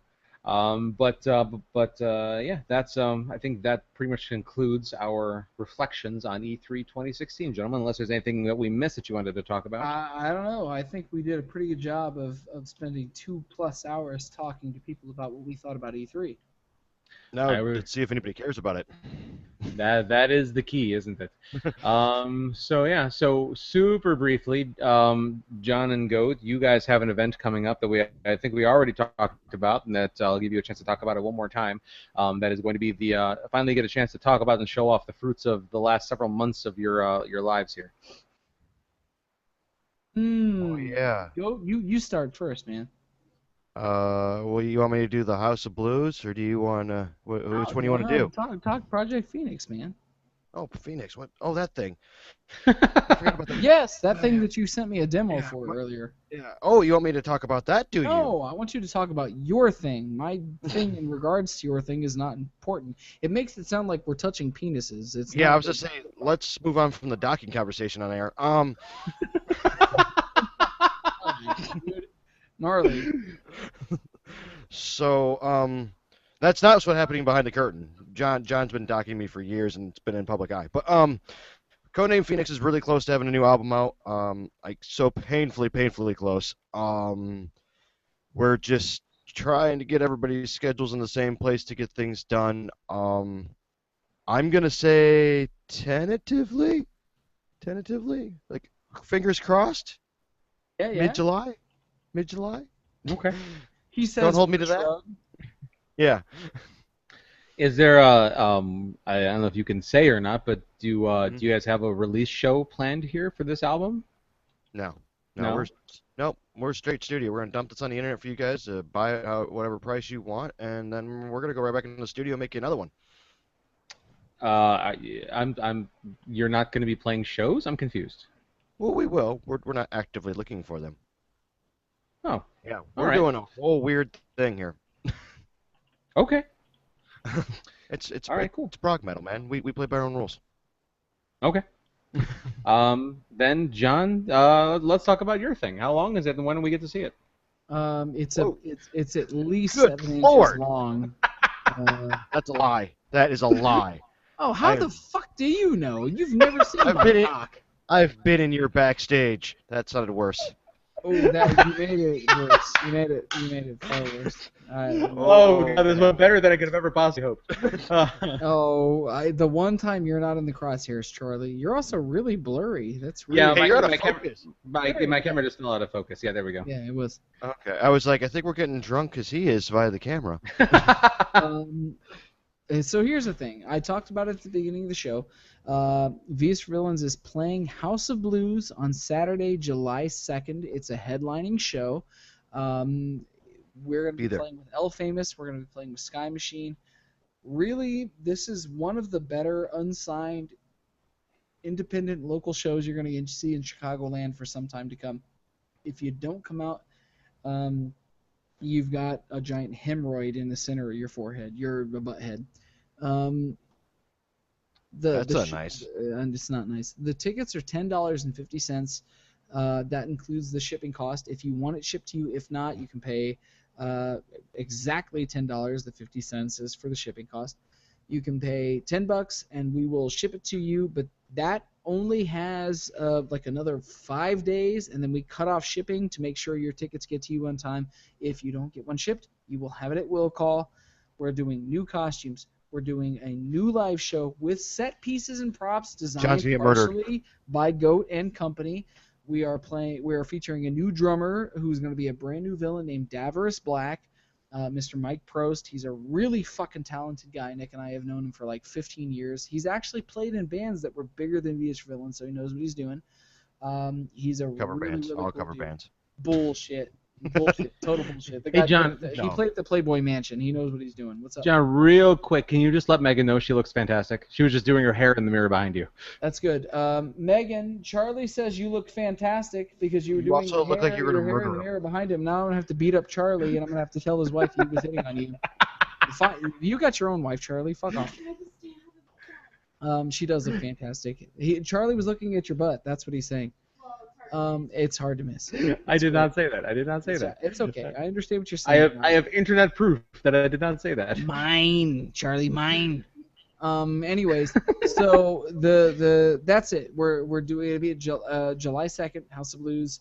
Come out and see the show. Like, if nothing, you'll see people that we've talked about. Fans of Gamerhead Radio and VS for Villains will be there. It's going to be like a big conglomeration of all the people that we know and have kind of joked around with and incestuously populated the internet with over the last couple of years. Let's just come out and have a good time and hang out. It's just before 4th of July in the middle of summer. You have no reason not to celebrate at a legitimate, God's honest venue. Let's fucking party. Let's do it. Come on. For $10, you get your money. $10, dude. Goat's gonna be there. Maybe Charlie will be there. I don't know for sure. Hoping. Hoping. Fingers crossed. Like near. We may do a three-piece barbershop quartet thing for you. We're not going to do that at all. Like Goat's lied to you now, but I can guarantee you that you'll have fun at this new show. Some of the new songs we're playing are really dramatic and very different than what you heard on Evolve or Die. Just come out and watch the show. We've been working on it really hard. John, I don't know what this means, but Dustin Falconer is asking when Children of the Night is going to be released. So, Children of the Night will be released on Evolve or Die, or not Evolve or Die, or Murder Wah, wah. in the Art, which is supposedly coming before the end of 2016. Um, I'm gonna bet October, but we've got a little bit of work more to do yet. So, Children of the Night will be on Murder in the Art before the end of 2016. Dustin, I know you can't come to House of Blues because you told me you can't make it, but we're gonna be playing it there. So. So if it does come out on Halloween this year, then it'll be exactly 1 year later than it was supposed to come out, right? Yes, actually, it was supposed to be 2015, but Metal Gear derailed my brother. That's the joke. That's not really what happened, but that's what happened. You know what I'm saying? All right. On my side of things, kind of like I talked about at the beginning of the show, I'm going to be enjoying my convention hiatus, as it were, while I'm gearing up for Ponyville Cider Fest. However, on the off chance that anybody that is listening to the sound of my voice has ever been even remotely interested in what this whole pony convention thing is about, and whether or not you're interested in, whether or not you're even interested in ponies at all, Cider Fest is going to be an awesome time. It's sort of considered to be the after party in the con scene because it's the last pony convention of the year. And so people will just come there, and I mean, like, I'm not saying like it's a giant drunk fest, but I'm not saying that, but you know, So, it's in Milwaukee, like beer capital Wisconsin. So So, so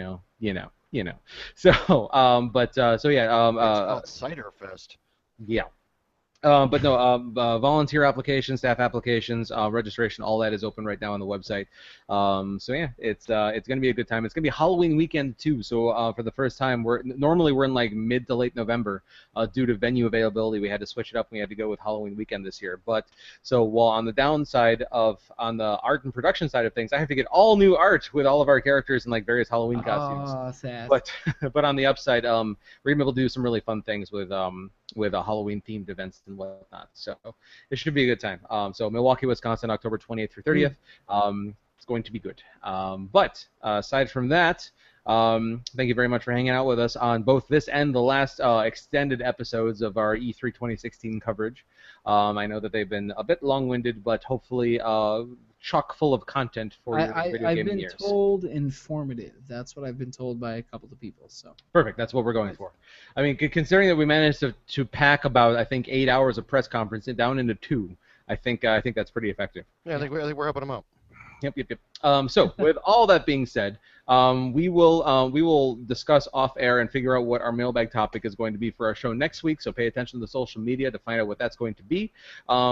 Aside from that, if you've liked what you heard, you can find us at gamerheadradio.com, at facebook.com/gamerheadradio, at twitter.com/ at gamerheadradio, where I am at TEK Charlie.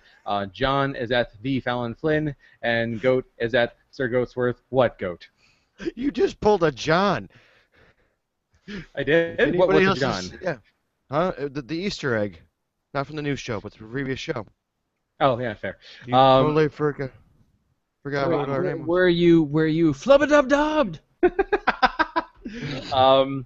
If you've completely screwed me up, Goat. Damn it. Oh, I'm sorry. You were well on your way to falling off this rail. I was doing so well. What are you talking about?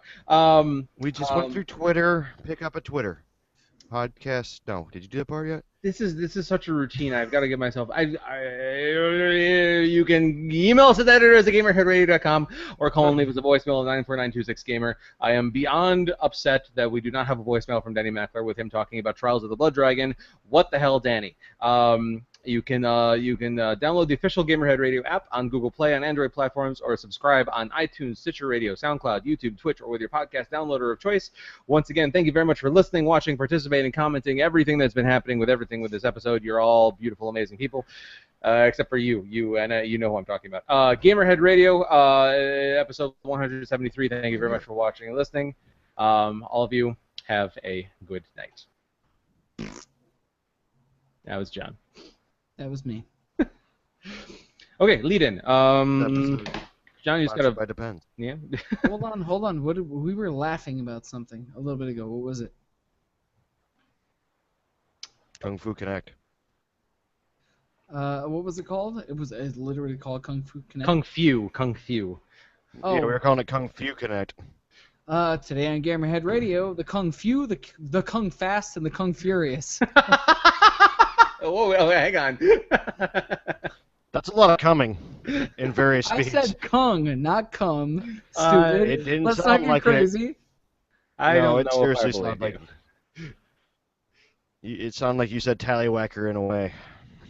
Tallywhacker. Okay, I have to enunciate. That's the thing. You guys okay Yeah, with get that? the marbles out of your mouth. Get the cum out of your mouth. God. Hold on. Oh god, we're still alive. I probably shouldn't be saying that John I got has it. male semen in I his don't have orifices. that at all. I have none of that. You remember the little boy that I made with another female human being? There's no Yeah. semen in my mouth. Moving on. Still alive. Still alive. How are those two things related? Apparently he's doing that live for people now. Because you birthed a child, you're not able of having cum in your mouth? Like, Nope. I don't want it. About that. Next Easter egg of the year. Next door. Go to the next door and ring. Oy vey. Oy vey. Oh, You good, okay we're with that Jewish. lead-in? I don't think we got a clean take of it. Okay, let's do it again. Today on Gamerhead Radio, we talk about the Kung Fast, the Kung Fu, and the Kung Furious. Gamerhead Radio starts now. Everybody was kung fu Sure. fighting. Everybody was Kung Fu fighting. Is No, that I think we cultural should- appropriation in today's I don't care. world? I No. think we should actually have that song instead of the intro music. What is fair use? Like 15 seconds, 30 seconds? I don't know. Who Yeah. cares? We're not making any money here. What are you gonna do? Sue us?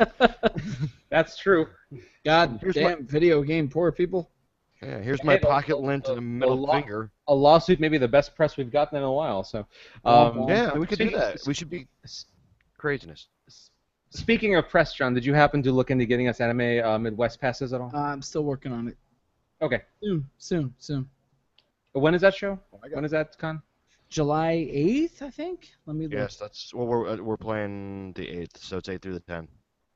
Yes, Friday, July 8th, I think around 8 p.m.